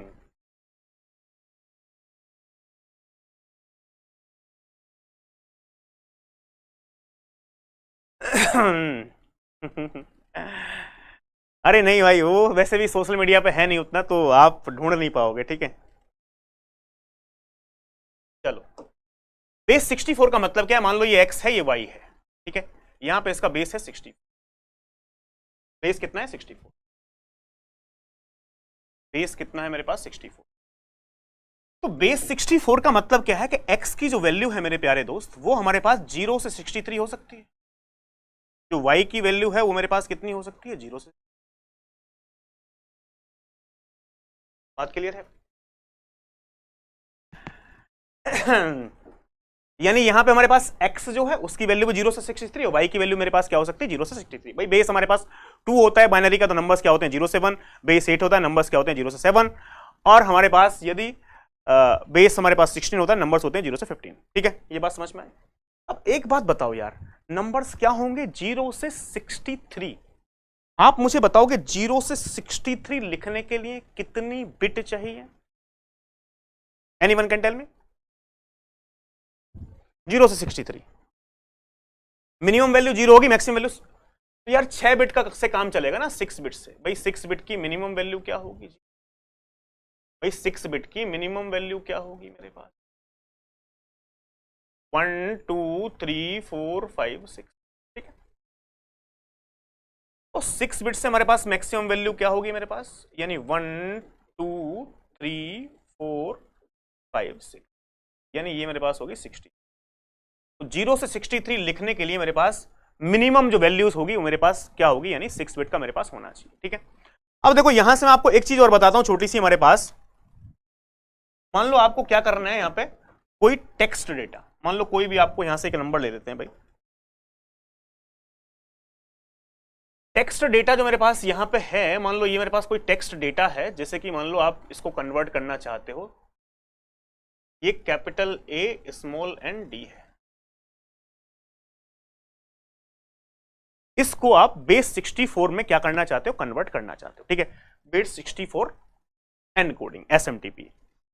तो यार मैं आपको बताऊं, सबसे पहले तो आपको ये आना चाहिए कि भाई ये जो A या N या D है, इनकी ASCII वैल्यू हमारे पास क्या होगी। ठीक है, तो ASCII वैल्यूज के लिए मैंने आपको टेबल लिखा हुआ है पूरा। गेट के सिलेबस में यदि गेट में ऐसा सवाल पूछेगा तो आज की वैल्यू यहां पे हमारे पास गिवन होगी आपको, जिस जिस कैरेक्टर की होगी कि भाई हमारे पास क्या है। ठीक है, तो कुछ लोगों को याद भी होगा, तो यहां से आप देख रहे हो तो ए है, उसकी आज की वैल्यू क्या है, ए की कितना है 65। अब 65 को बाइनरी में 8 बिट से, ये बाइनरी नंबर है, इसका बाइनरी रिप्रेजेंटेशन कैसे करेंगे, 8 बिट बाइनरी। तो 8 बिट बाइनरी क्या लिखा है 0 1, उसके बाद हमारे पास कितना है भाई, ये 128 0, ये 64 1, बाकी हमारे पास 0, लास्ट में क्या आ जाएगा 1। ठीक है, तो ए जो है हमारे पास, ए की एस की वैल्यू है मेरे पास 65, और एन जो स्मॉल एन है, स्मॉल एन की देखोगे हमारे पास स्मॉल एन कहां है भाई, स्मॉल एन कहां गई है 110, यानी ये हमारे पास ये है। उसके अलावा हमारे पास यदि डी की बात की जाए, यानी 110 है इसकी मेरे पास कितनी है 110, यानी डी की स्मॉल डी आप देखो स्मॉल डी कहां है भाई, स्मॉल डी ये है 100।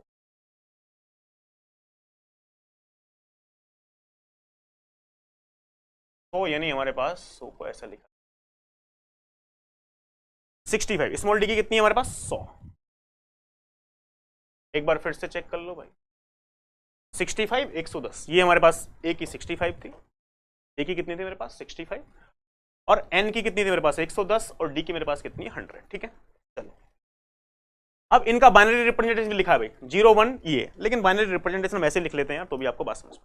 ठीक है, 65 को कैसे लिखेंगे भाई बताओ, 8 बिट से 65 को कैसे लिखेंगे, 128 0 64 भाई, यहां से देखो 128 64 32 0 16 0 8 0 4 0 2 0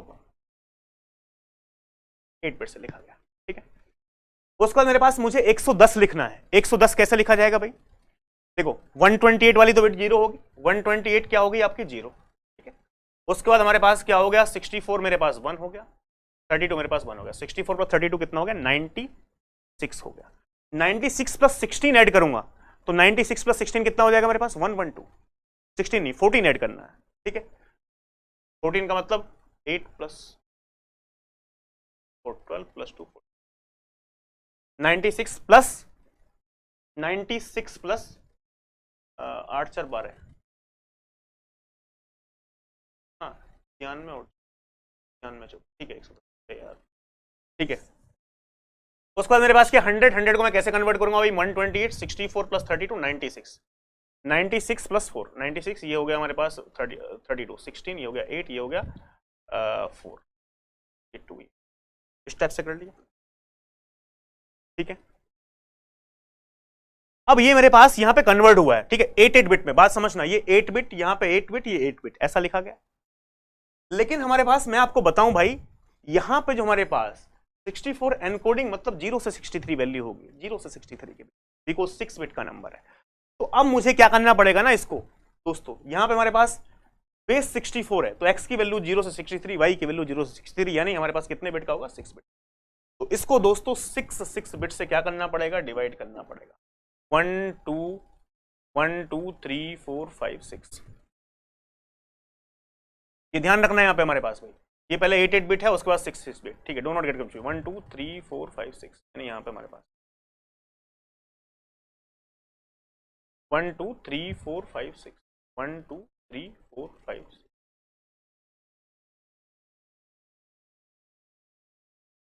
1 2 3 4 5 6, 1 2 3 4 5 6, 1 2 3 4 5 6, यानी मैंने 6 बिट में क्या कर लिया, डिवाइड कर। पहले 8 बिट में लिखना है, ध्यान रखना भाई हमारे पास, do not get confuse, 6 bit, यहाँ पे 6 बिट, तो यहाँ पे मेरे पास क्या है,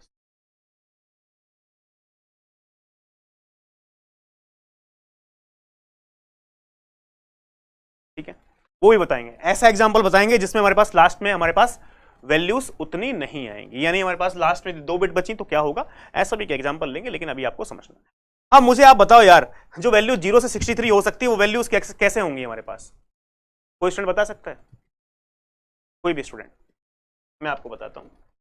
जो ये हमारे पास x और y की वैल्यू 0 से 63 है ना, 0 से 63 क्या होगा, वो कौन कौन सी वैल्यूज हैं 6 बिट से, उसके लिए मैं आपको यहां पे ले चलता हूं।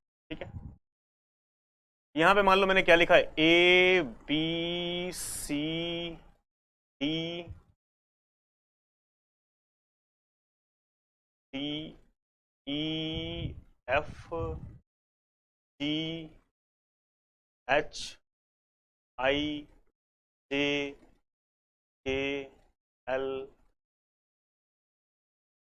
ठीक है, N O P Q R S T U V W X Y.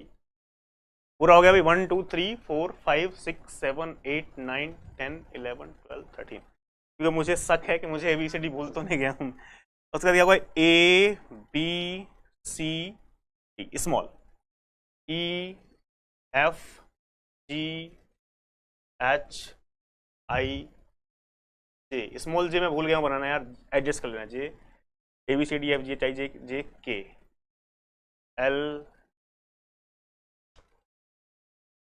N O P Q R S T U V W X Y और जेड। जेड हमारे पास इस टाइप से बना, ठीक है। उसके बाद हमारे पास क्या है, 0 1 2 0 1 2 3 4 5 6 7 8, ठीक है। उसके बाद क्या होता था, प्लस और, ठीक है। छोटी बड़ी एबीसीडी, यानी छोटी बड़ी एबीसीडी आपको लिखने का मौका मिला भाई। तो इनका नंबर्स हमारे पास क्या है, देखो मैं आपको बताऊं भाई। ये 0, ये 1, ये 2, ये मेरे पास 3 है, ये मेरे पास कितना है 4 है, ये मेरे पास कितना है 5 है, ये मेरे पास कितना है 6, ये मेरे पास कितना है 7, ये मेरे पास कितना है 8, ये मेरे पास कितना है 9, ये मेरे पास कितना है 10, ये मेरे पास कितना है 11, ये मेरे पास कितना है 12, ठीक है। यहाँ पे मेरे पास कितना होगा 13, ये मेरे पास होगा 14, ये मेरे पास होगा 15, ये मेरे पास होगा 16, ये मेरे पास होगा 17, ये मेरे पास होगा 18, यहाँ पे हमारे पास ये 19, ये 20, ये 21, ये 22, ये 23, ये 24 और ये 25, ठीक है।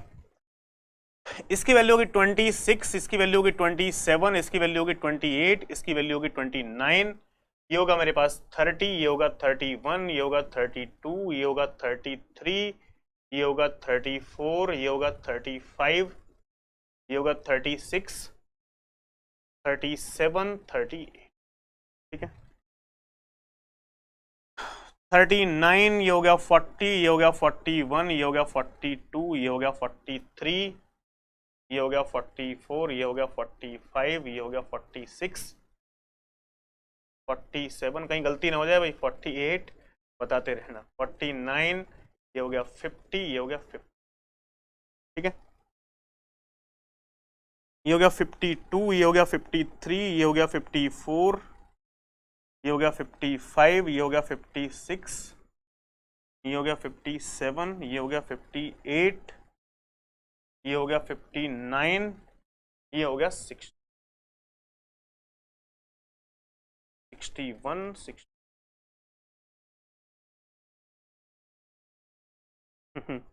तो यानी हमारे पास 0 से 63, बात समझ रहे तो भाई, नंबर्स क्या हैं 0 से 63, यानी ये 0 से 63 किसके लिए है, मैं इन शॉर्ट में आपको बताऊं भाई। हमारे पास यहां पे तो 0 से 25 यानी capital A to capital Z,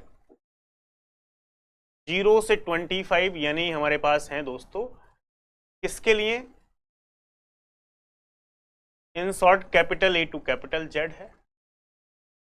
26 से यहां पे देखो, 26 से कहां तक गया हमारे पास 51 तक, 26 से 51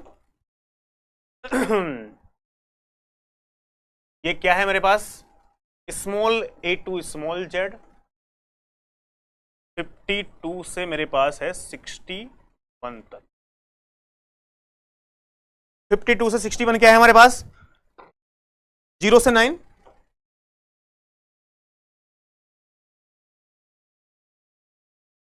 और यहां पे मेरे पास 62 और 63।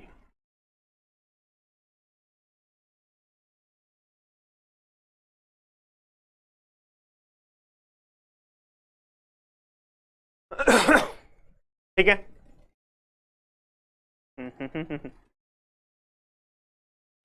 चलो अब इसका आंसर बताओगे यार, इसका आंसर बताओ।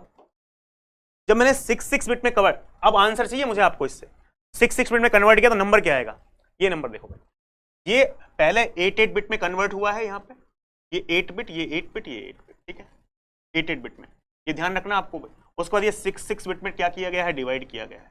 पहले ये 65 8 बिट, ये 8 बिट, ये 8 बिट। यहां पे आपको लिख भी देता हूं, डू नॉट गेट कंफ्यूज। इसको 8 बिट में लिखना है, इसको भी 8 बिट में लिखना है, और इसको भी 8 बिट में लिखना है। ये आप थोड़ा सा ध्यान रखना जिससे कि आपको समझ। इसका नंबर बताओ नंबर फटाफट, क्या है यहाँ से क्या है? 1 2 4 8 16, 16। यहां से देखो 1 2 4 8 16, 16 और 4 20 और 2 22। 1 2 4 8 16 32, 32 16 48, 48 और 8 56, 56 1 57, 32 16 48, 48 8 56, 56 1 57, 57। ये कितना है मेरे पास भाई? 1 2 4 8 16 32, 32 32 और 4 40। बताओ भैया हमारे पास 16 16 16 किसको लिखा गया है भाई? 22 नंबर पे क्या है, 57 पे क्या है, और 40 पे क्या है? बताओ। 16 पे क्या लिखा गया भाई? 16 क्यू। 16 पे क्या है? क्यू। क्यू। 22 पे क्या है भाई? 22 पे देख लो भाई, 22 पे कितना है? डब्लू, कैपिटल डब्लू है, लेकिन ध्यान रखना। 57 पे क्या है भाई? 57 देख रहे हो? 57 वेरी 57 5। 57 पे कितना है? 5।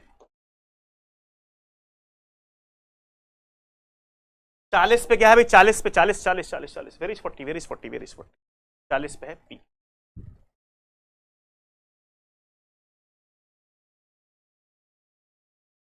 चालीस पे कौन सा पी है? आप ये देखना, स्मॉल पी है, ये ध्यान रखना हमारे पास 40 पे।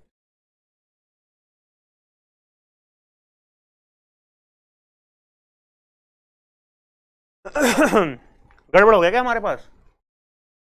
ओ यार, ओ अरे अरे, 32 और 4 36, बहुत गड़बड़ हो रही भैया।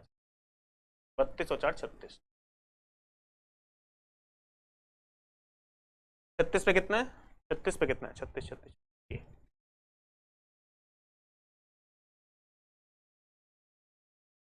स्मॉल के है भाई, ठीक है। बताओ भाई, ये क्लियर हुआ सबको? कोई समस्या?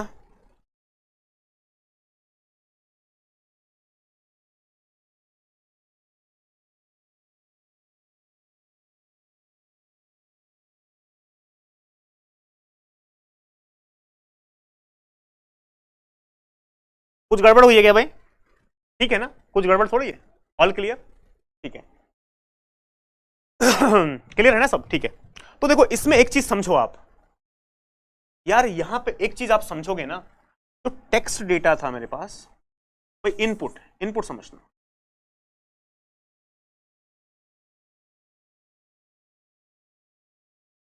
इनपुट कितना था हमारे पास? ये क्या था इनपुट? AND, AND, ये इनपुट था। ये क्या था? इनपुट।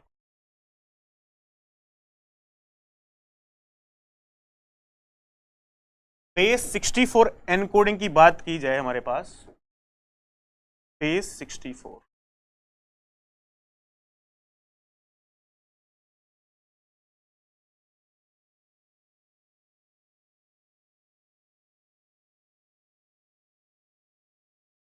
बेस 64 एनकोडिंग से हमारे पास जो ये नंबर बना है वो कितना है मेरे पास? ये आया Q, कैपिटल Q है, कैपिटल W है, ये 5 है, ये क्या है हमारे पास? ये है। फिर इस इनपुट की लेंथ मेरे पास, ये आउटपुट है ना भाई, ये क्या है? आउटपुट है। ये क्या है? आउटपुट, ठीक है। ये इनपुट है, ये आउटपुट है, ठीक है। अरे यार ये क्यू है भाई। जी कहाँ है? अरे चचा रामपाल, ये क्यू है भाई। ठीक है, ये आउटपुट है हमारे पास यहाँ पे, ठीक है। चलो ये बात समझ में आई भाई?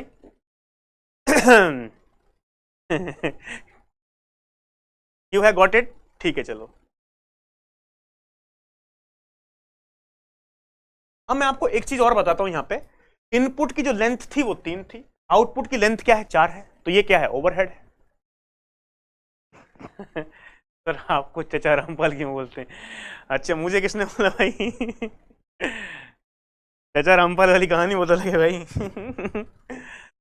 तो यहां पे हमारे पास ये इनपुट की लेंथ 3 थी, आउटपुट की लेंथ 4 है। तो यहां पे कुछ ओवरहेड हो रहा है ना, ओवरहेड, ठीक है। तो यहां से हमारे पास क्या हो रहा है? मैं कह सकता हूं ओवरहेड है यार। इनपुट की हमारे पास लेंथ क्या है? थोड़ी सी। तो एक तो ये सिनारियो हो गया। कैसा क्वेश्चन? एक सवाल गेट में आया है,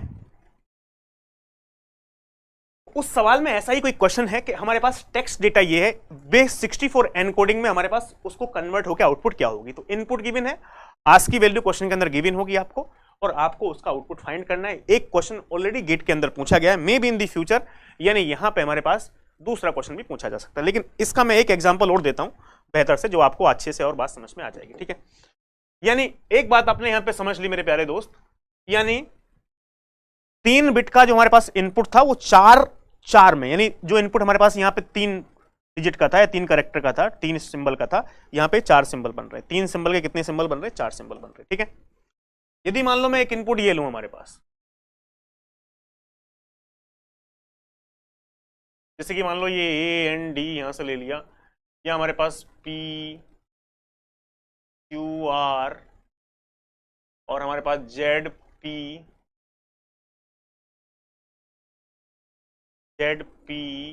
या हमारे पास एल ले लो,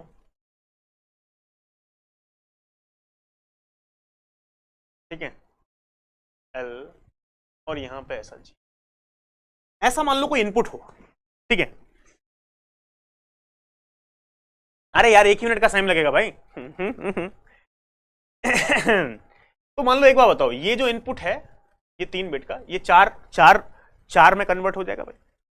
4 लेंथ इनपुट, यदि मान लो इसकी बात करें, मैंने आपको देखा है एंड वाला दिखाया है अभी, यानी ये 3 था, इसको 4 लेंथ पे कन्वर्ट हो गया, ये फिर से 4 लेंथ पे कन्वर्ट हो गया, ये जो पूरा है ये 4 लेंथ में कन्वर्ट हो गया। या तो ऐसा हो कि लास्ट में सिर्फ एक ही इनपुट की लेंथ 1 बच जाए। इनपुट की लेंथ कितनी बच जाए? 1, ठीक है। या तो ऐसा हो सकता है कि इनपुट की लेंथ लास्ट में 1 बच जाए, या फिर ऐसा हो सकता है कि इनपुट में सिर्फ एक ही कैरेक्टर हो। बात समझ नहीं आ रहा इसे? या तो लास्ट में 1 बच जाए सिर्फ, या इनपुट में सिर्फ एक ही कैरेक्टर हो। तो उसको हम कैसे करेंगे, ठीक है। वहां पे हम पैडिंग का दोस्तों क्या करते हैं, यूज करते हैं, मैं आपको सिखा देता हूं, ठीक है। यहां पे खाली जैसे कि जी बच गया लास्ट में, इससे मुझे मतलब नहीं है। मान लो मैं ये जी बचा हुआ लास्ट में, इसका तो आप कन्वर्ट कर ही लोगे, ये कैसे कैसे कन्वर्ट हो जाएगा, ठीक है। इसका 4 आएगा, इसका 4 आएगा, इसका 4 आएगा।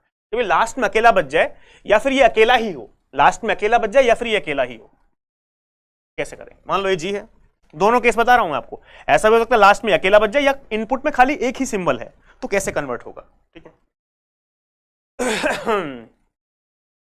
यहां पे हमारे पास क्या है भाई? जी की वैल्यू बताओ। जी वैल्यू क्या?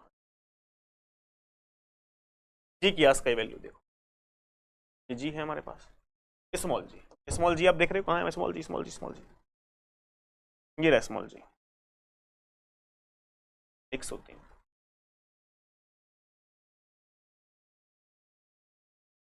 ठीक है, यानी हमारे पास देखो 64 32 96 हो गया, 96 और 7 क्या है हमारे पास? 103 हो जाएगा। 97 96 प्लस 7, 96 प्लस 4 100, ठीक है, 103।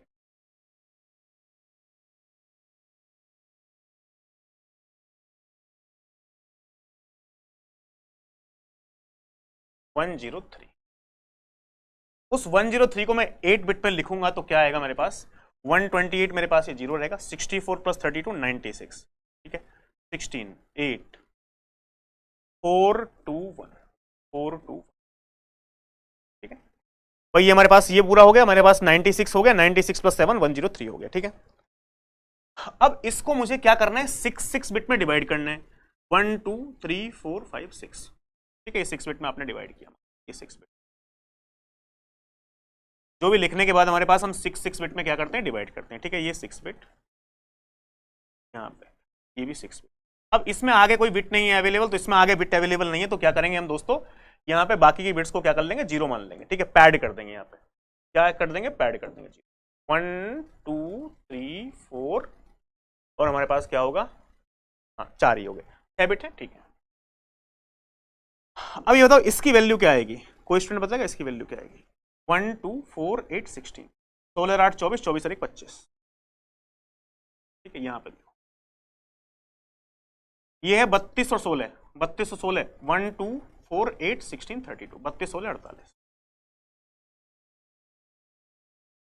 25 क्या है, 48 क्या है, 25 को देखो, 25 क्या है, 25 25 25 कहाँ लिखा है, 25 जेड, 25 मेरे पास क्या है, जेड है भाई, यहां पे क्या आएगा, जेड, और ये भी कैपिटल जेड।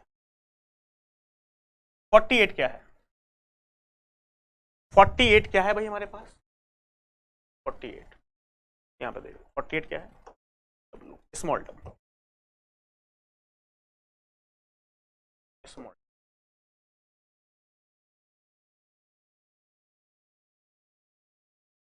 कोई बताएगा आंसर यही रहेगा या आंसर में हमारे पास कुछ और भी आएगा, एनीवन कैन टेल मी, क्या आंसर यही रहेगा या आंसर में कुछ और भी आएगा।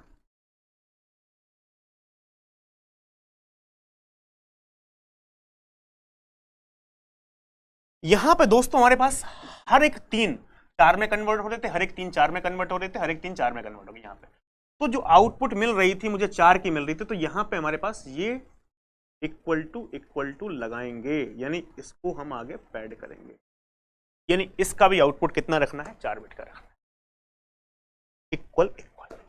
ये आपको यहां से ये ध्यान रखना है, क्लियर। अब मान लो हमारे पास, मैं आपको बता रहा हूं यार, एक मान लो इनपुट मेरे पास ये है, मैं तीसरा एग्जांपल लेता हूं, तीसरा एग्जांपल मान लो लास्ट में आपके पास जी एम बच गया कुछ, ठीक है, जैसे कि मान लो ये लिखा हुआ था, ये पूरा लिखा हुआ था,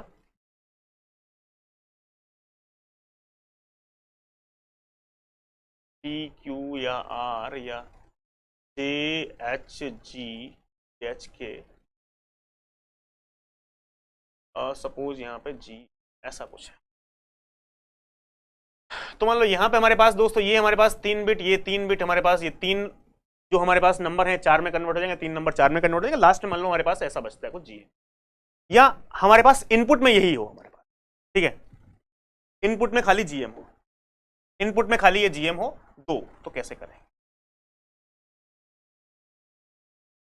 जी स्मॉल। तो यार जी का तो आपको पता है, हमारे पास जी की वैल्यू कितनी होती है भाई, 103, जी की वैल्यू तो आपने 103 देखी। एम बताओ, एम कितना है, एम की वैल्यू होती है, यहां से हमारे पास ये स्मॉल एम है, तो स्मॉल एम की भाई आज की वैल्यू देखो आप, स्मॉल एम कहां है, स्मॉल एम कहां है हमारे, 109, यानी ये क्या है, 0110 0110 और 1101, यानी हमारे पास कितनी है, 109, 109।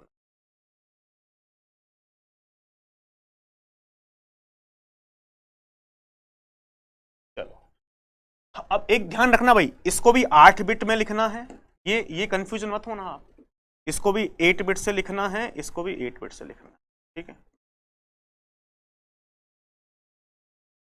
103 को कैसे लिखेंगे, तो नहीं 103 को जो मैं लिखूंगा हमारे पास, 103 को कैसे लिखूंगा, इसको सॉल्व करो यार आप, you please try, you please try.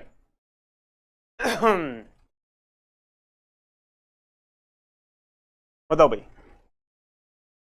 ये क्वेश्चन आपके लिए, आप बताओ क्या होगा इसका।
कुछ लोगों के आंसर आने चालू हो गए भाई।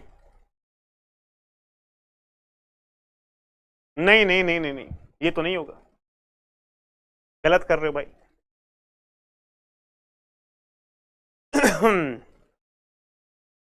No no no no.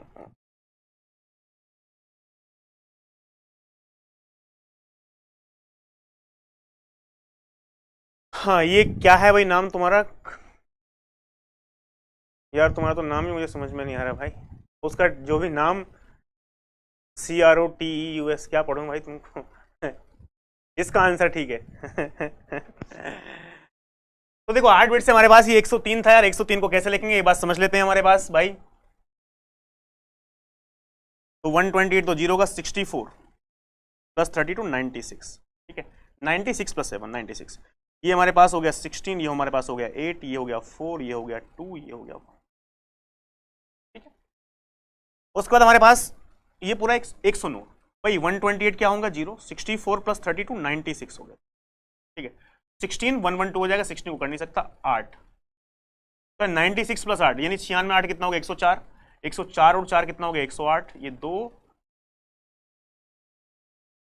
ठीक है। 1 2 3 1 2 3 4 5 6 7 8 1 2 3 4 5 6, ठीक है।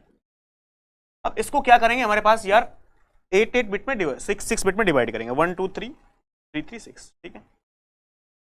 1 2 3 4 5 6, ठीक है। ये यहाँ पे 6 बिट हुआ, ये यहाँ पे मेरे पास 6 बिट हुआ, ये मेरे पास यहाँ पे 6 बिट हुआ, और ये मेरे पास क्या हुआ दोस्तों?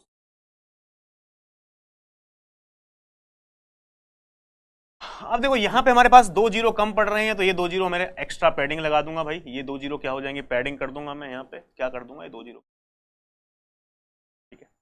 अब इनकी वैल्यूज निकाल लो यार, वैल्यूज क्या क्या होंगे? 1 2 4 8 16, 16 8 24, 24 और 1 कितना हो गया? 25। यहाँ पे देख, यहाँ पे 1 2 4 8 16 32, 32 16 48, 48 और ये हो गया 4, 50 और 2 52, ठीक है। ये कितना है? 52। यहाँ पे हमारे पास 1 2 4 8 16 32, 32 और 16 48, 48 और 4, गड़बड़ कर दिया गया। अरे यार क्या कर रहा हूं मैं भाई? 32 16 48, 48 और 4 52, 52 तो 54, नंबरिंग भी भूल रहा हूं। 32 16 48, 48 और 4 52, ये 52, ठीक है। अब हमारे पास बताओ भाई, ये नंबर बताओ क्या है? 25, 25, 25 का मतलब क्या? 25 देख रहे हो आप? 25, 25 कहां लिखा है? जेड। 25 क्या है? जेड। तो 25 हमारे पास क्या आएगा? जेड, वो भी कैपिटल जेड। 54 क्या है भाई? 54 देखो, 54 देख रहे हो आप यहाँ पे? 54 54 54 54 कितना है? 2। 54 हमारे पास कितना है? 2। 52 कितना है? तो 52 जीरो होगा भाई। 52 कितना है? जीरो। 52 कितना है? जीरो। ये 3 आया, तो लास्ट में क्या हो जाएगा? तो ये मेरे पास इसका आउटपुट आ जाएगा मेरे प्यारे दोस्त। क्या आ जाएगा इसका आउटपुट?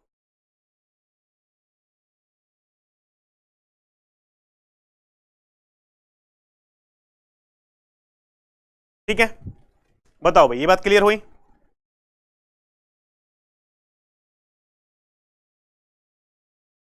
तो may be in the future पूछा जा सकता है। वैसे अभी तक यहाँ पे गेट में एक ही सवाल पूछा है, तो लेकिन फिर भी मैंने सेफर साइड इसको कवर कर दिया है, बिकॉज SMTP बेस 64 एनकोडिंग का यूज करती है, तो मे बी पूछ ले तो it will be better for you. नहीं, एक ही लगाना है। चार करेक्टर भाई, 3 का 4 में आ रहा था ना, या 4 में लिखना है, तो 1 2 3 3 ऑलरेडी है, तो एक ही एक्स्ट्रा लगाया ना। यहां पे हमारे पास देखो, इस वाले में क्या आ रहा था? 2 आ रहे थे, 2 एक्स्ट्रा लगाए, 4, ठीक है। 2 एक्स्ट्रा लगाए। हाँ, तुम्हारा करेक्ट आया था, चलो ठीक है।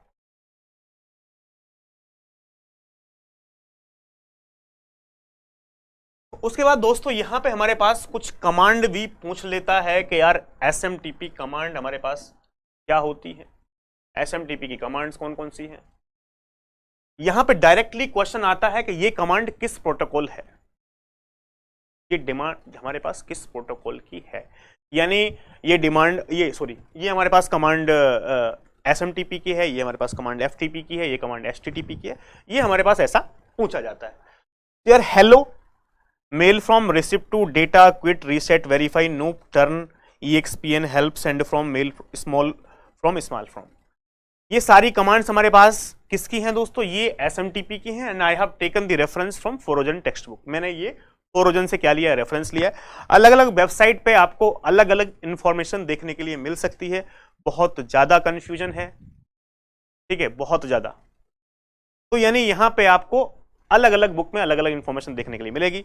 तो यानी यहां पे हमारे पास ये स्टैंडर्ड टेक्स्ट बुक फोरोजन से मैंने लिया है, तो आप यहां पे क्लेम कर सकते हो यदि यहां पे हमारे पास कि ये स्टैंडर्ड किताब के अंदर लेटेस्ट एडिशन के अंदर यहां पे लिखा। इंटरनेट पे आप सर्च करोगे तो कहीं ना कहीं कुछ ना कुछ अलग अलग मिलता रहता है। तो मैं ऑथेंटिक सोर्स की हमेशा बात करता हूं कि स्टैंडर्ड टेक्स्ट बुक में जो कमांड्स लिखी हुई हैं वही कमांड मैं आपको यहां से लेकर आया हूं। आप वेबसाइट पे सर्च करोगे तो आपको कुछ ना कुछ ऊपर नीचे यहां पे हो सकता है इससे ज्यादा कुछ देखने को मिले, इससे कम कुछ देखने को मिले, लेकिन हम किसका रेफरेंस ले रहे हैं, हम फोरोजन स्टैंडर्ड टेक्स्ट बुक का रेफरेंस ले रहे हैं। मैं आपको शॉर्ट टेबल में आपको यह भी सिखाऊंगा कि कमांड्स आपको याद कैसे करनी है। इनको याद रखने का कोई बहुत भारी काम नहीं है। मैं आपको बताऊंगा सारे प्रोटोकॉल्स को एक टेबल के थ्रू सारी कमांड्स को कैसे क्या किया जा सकता है, याद किया जा सकता है। बहुत ही बेसिक तरीका है, आसान तरीका है, लेकिन लास्ट में हम पूरा टॉपिक कवर करने के बाद उसको पढ़ाएंगे, ठीक है। हेलो आइडेंटिफाइज इटसेल्फ, ये क्या, mail from, identify the sender of the mail message, receipt to, identify the receipt of the message. ये नहीं पूछेगा ये किस काम आता है, सिर्फ ये पूछेगा डायरेक्टली कि ये कमांड हमारे पास किस प्रोटोकॉल की है। Data, send an actual message, quit क्या है, टर्मिनेट द मैसेज, ये क्या है, about the current mail transaction, verifies the address of the recipient, verify, no, checks the status of the recipient, switch the sender and recipient, ask, ये मतलब इस type से हमारे पास मेलिंग लिस्ट, ठीक है, ask the recipient to send information about the commands. ये सब की जरूरत नहीं है जानने की, बिकॉज गेट में ऐसा कुछ नहीं पूछा जाता है और ये पूछा भी नहीं जाएगा। तो इसमें सिर्फ आपको ये कमांड्स क्या करनी है, याद करनी है, ठीक है। ठीक है भाई, बात इक्वल वाला देखो यार, इक्वल वाला क्या है भाई, मैं आपको बताया यहां पे हमारे पास आप देख रहे हो ना, यहां पे मैंने आपको बताया यहां एंड हमारे पास ये 3 का था, तो यहां पे आपको क्या मिला है भाई, यहां 4 लेंथ की आउटपुट आपको मिली है देखने के लिए, ठीक है। तो इसमें एक क्या ओवरहेड था हमारे पास, यहां पे आप देख रहे हो हमारे पास, तो 3 का 4 में कन्वर्ट होगा, ये हमारे पास 4 में कन्वर्ट होगा, ये मेरे पास 4 में कन्वर्ट होगा, ये मेरे पास 4 में कन्वर्ट होगा। यदि लास्ट में ये एक बचता है, एक काम करना आप इस पूरे एग्जाम्पल को एक लेके देखना, ठीक है। मैंने बहुत शॉर्ट में कराया लास्ट में, इस पूरे एग्जाम्पल को सॉल्व करके देखो, आपको खुद आइडिया लग जाएगा क्या होगा। मैं क्या कर रहा हूं, हमारे पास ये 3 4 में कन्वर्ट हो रहा है, 3 4 में कन्वर्ट हो रहा है, 3 4 में कन्वर्ट हो रहा है, ये सिर्फ जी बचता है। तो यानी यहां से हमारे पास मुझे हर 3 को 4 में कन्वर्ट करना, हर 3 को 4 में। तो यहां पे जो इंफॉर्मेशन आई मैं जेड और डब्ल्यू ही निकाल पाया, तो बाकी 2 क्या होगा, इक्वल इक्वल, यानी ये हमारे पास मैं पैडिंग लगा दूंगा, ठीक है। हाँ मैंने एज्यूम किया टेक्स्ट, ये टेक्स्ट एज्यूम किया है भाई। ओनली जी होगा तब भी 2 इक्वल ऐड करना पड़ेगा, ओनली जी होगा तब भी जो इक्वल ऐड करना ही पड़ेगा, ठीक है। ओनली जी में भी यही आएगा हमारे पास आंसर। मैं कह रहा हूं या तो लास्ट में ऐसा जी हो या ओनली जी हो, you will get the same answer, आपको ये लिखना पड़ेगा, ठीक है। यहां पे हमारे पास यदि मान लो ये लास्ट में आपको बोल रहा हूं, यदि लास्ट में ऐसी सिचुएशन बनती है, लास्ट में ऐसी सिचुएशन बनती है, और ये 3 4 में कन्वर्ट हो जाएंगे, 3 4 में, ये लास्ट में ऐसी सिचुएशन बनती है, तो आपका जैसे कि मान लो Z2 0 आया, तो यहां से उसके बाद में आपको इक्वल लिखना पड़ेगा, एक इक्वल, ठीक है। बिकॉज यहां पे आपको 3 कैरेक्टर यहां पे आ ही रहे हैं, हमारे पास Z आ रहा है, 2 आ रहा है, 0 आ रहा है, तो एक इक्वल लगा दो। यहां पे हमारे पास 2 आ रहे थे, तो इसलिए हमने 2 इक्वल लगा दी, ठीक है। ये मैं बात कर रहा हूं यदि लास्ट में जीएम हो या खाली जीएम इनपुट हो, यदि खाली जीएम इनपुट हो तो भी ये होगा, ठीक है। हाँ जी बिल्कुल 4 ही बनाना है सोम चौधरी, यही ध्यान रखना है बस।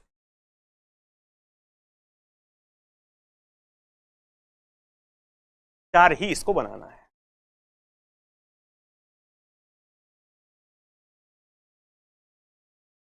4 से कम आ रहा है तो हम इक्वल इक्वल क्या कर देंगे, ऐड कर देंगे। Only you have to remember this thing, ठीक है। Got it 100%। चलो भाई बहुत बढ़िया।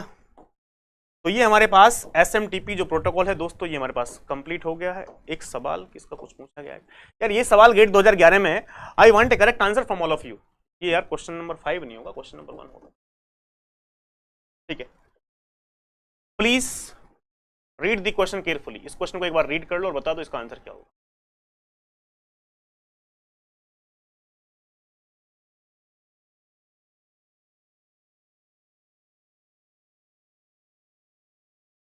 Send an email from mail client to mail server, mail client से mail server, downloading an email from mail server to mail client, checking email in web browser. Which one will be the correct answer? Which one will be the correct answer?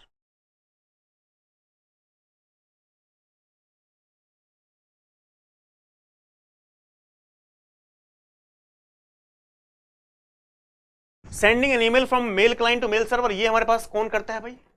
SMTP.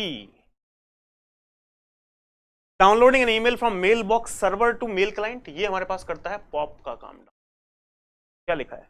Checking email in the web browser, checking email in the web browser is always done through HTTP, done through HTTP। तो ऐसा कौन सा option है? SMTP, pop and HTTP, SMTP, pop and HTTP। ये हमारे पास SMTP हो गया, ये पॉप हो गया, ये HTTP। तो इसका करेक्ट आंसर क्या हो जाएगा दोस्तों? इसका करेक्ट आंसर हो जाएगा C। इसका करेक्ट आंसर क्या हो जाएगा? C, ठीक है। तो आज मैं इतना ही रहने दे रहे हैं, बिकॉज दूसरा प्रोटोकॉल से स्टार्ट नहीं कर रहे हैं। बाकी प्रोटोकॉल्स छोटे छोटे हैं, ठीक है। एक ही वीडियोस में सारे प्रोटोकॉल्स निपट जाएंगे। ये थोड़ा बड़ा प्रोटोकॉल था जिसके बारे में हमने बहुत ज्यादा इंफॉर्मेशन पढ़ी है। FTP बहुत छोटा पार्ट है, HTTP बहुत छोटा है और DNS भी बहुत छोटा है। तो बाकी तीनों हमारे पास एक क्लास में निमट जाएंगे और उनको हम नेक्स्ट क्लास में आपको देखने के लिए मिलेंगे, ठीक है। मैं आपको इसी वीक के अंदर प्रोवाइड करा दूंगा। एक तो जो हमारे पास ये है, क्या नाम है, जो आपका वो बच गया था यार, क्या नाम है, राउटिंग, वो link state routing, link state routing का वीडियो लेक्चर प्रोवाइड करा दूंगा। और इसका जो बटा हुआ पार्ट एप्लीकेशन लेयर वाला है वो मैं आपको प्रोवाइड करा दूंगा। यानी ये आपको सैटरडे से पहले पहले दोनों वीडियोस मिल जाएंगे, एप्लीकेशन लेयर प्रोटोकॉल कंप्लीट हो जाएगा। उसके बाद हम सैटरडे और संडे में यानी फिर नेक्स्ट क्लास में हम ले लेंगे, ठीक है। एक चीज मैं आपको और बता रहा हूं, इसके अंदर यार क्या नाम है, मैं एप्लीकेशन लेयर प्रोटोकॉल में थोड़ा सा और इस बार डिटेल में जाने की कोशिश कर रहा हूं। डिटेल में जाने की कोशिश इसलिए कर रहा हूं बिकॉज लास्ट ईयर एक सवाल पूछा गया था, ठीक है, जो कि बहुत बेहतरीन सवाल था, ठीक है।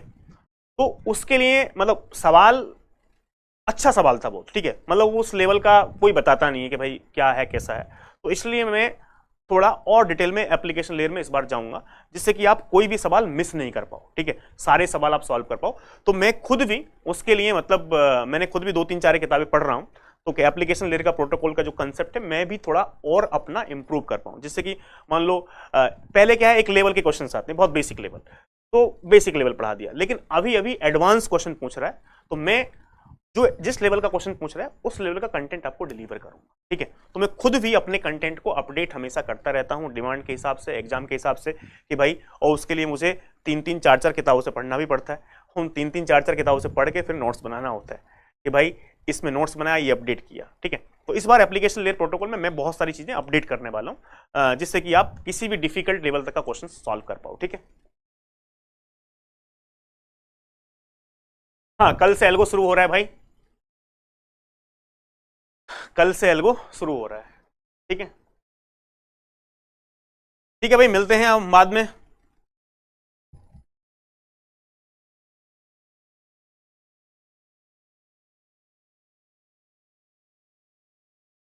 डीबीएमएस आपका डीबीएमएस 20 जुलाई से स्टार्ट हो जाएगा, डीबीएमएस 20 जुलाई से स्टार्ट हो जाएगा, ठीक है। अरे भाई इतनी सारी अभी सुनाई तो थी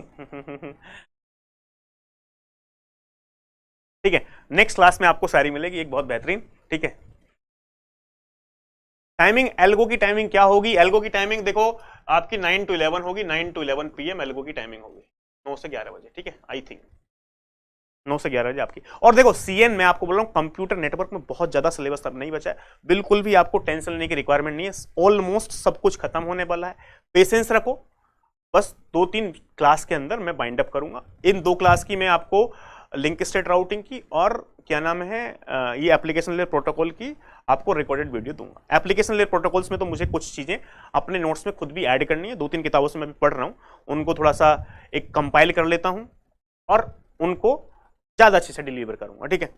तो बाकी तो सिलेबस आपका ऑलमोस्ट खत्म होने वाला है, कुछ बहुत ज़्यादा इंपॉर्टेंट नहीं बचा है, लेकिन फिर भी आपको तो टेंशन नहीं लेनी है सर कुछ, अरे सर ये सर क्या टॉपिक बच गया, इसकी रिकॉर्डेड वीडियो डाल दो, ये कर दो, तो टेंशन मत लो भाई, सीएन खत्म ही होने वाला है। और यार मेरी कोशिश पता क्या होती है, मेरी कोशिश ये होती है कि यार मैं आपको बेस्ट कंटेंट दूं, मतलब मुझे अंदर से फील नहीं आता कि मतलब मैं ऊपर से पढ़ा के खत्म कर दूं, राड काट दूं, मतलब वो राड काटने वाला मुझसे होता नहीं है।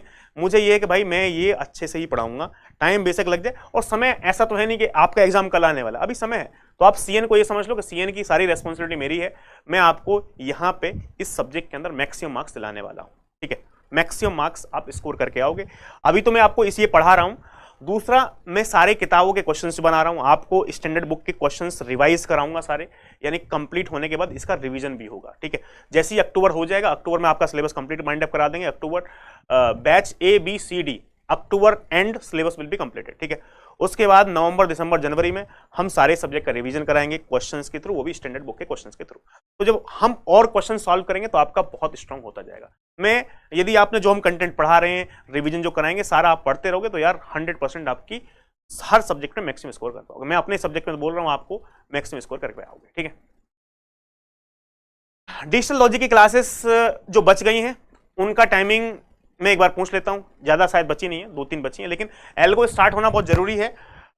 बिकॉज एल्गो स्टार्ट होना इसलिए जरूरी है कि यार किसी भी बैच में अभी तक एल्गो नहीं हुआ और एल्गोरिथम की बहुत डिमांड भी ज्यादा है, और खलील सर 1 महीने के बाद कुछ दिन के लिए अवेलेबल भी नहीं रहेंगे, तो उनका एल्गोरिथम इसलिए हम स्टार्ट कर रहे हैं 15 से, कि मतलब 1 महीने के लिए वो पूरा ये एल्गोरिथम क्या करते हैं, खत्म कर दें। उनको शायद 10-15 दिन के लिए बाहर जाना है कहीं, तो इसलिए हम उनका अभी एल्गो थोड़ा जल्दी करा रहे हैं कि जिससे कि वो 10 दिन के लिए बाहर जाएंगे तो उस समय ऐसा ना हो, तो एल्गोरिथम हम सारे बैचेस में जो भी ABCD बैचेस हैं उनमें कंप्लीट हो जाए, ठीक है। हाँ, डिजिटल खत्म हो जाएगा। मैथ की क्लासेस रिकॉर्डेड वीडियोस हम दे रहे हैं, मैथ ऑलरेडी आपका हो चुका था, तो मैथ की राहुल सर की रिकॉर्डेड वीडियोस आपको दे रहे हैं। आप उसमें से रिकॉर्डेड वीडियो में क्या होगा कि जो कंसेप्ट आपको चेतन सर से समझ आ गया था उसको दोबारा पढ़ने की जरूरत नहीं है, जो कंसेप्ट आपको समझ नहीं आया था उसको आप दोबारा पढ़ लेना।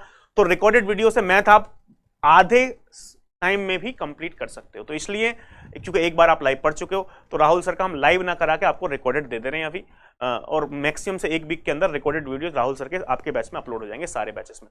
तो आप वहां से अपनी स्पीड में उसको 2x की स्पीड में क्वेश्चंस देख सकते हो, जल्दी आप अपना निपटा लेना वहां रिकॉर्डेड वीडियो से। लाइव में पढ़ोगे तो लाइव में बहुत लंबा शेड्यूल चला जाएगा, लाइव भी क्लास होंगी लेकिन बाद में होंगी। लाइव क्लास उनका शेड्यूल शायद सितंबर में है, लेकिन मैं अभी आपको 1 वीक के अंदर उनके सारे वीडियोस अपलोड करवा दे रहा हूं, ठीक है।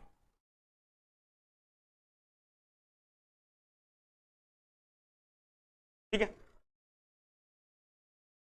चलो ठीक है, तो थैंक यू, बाय बाय, मिलते हैं जल्दी।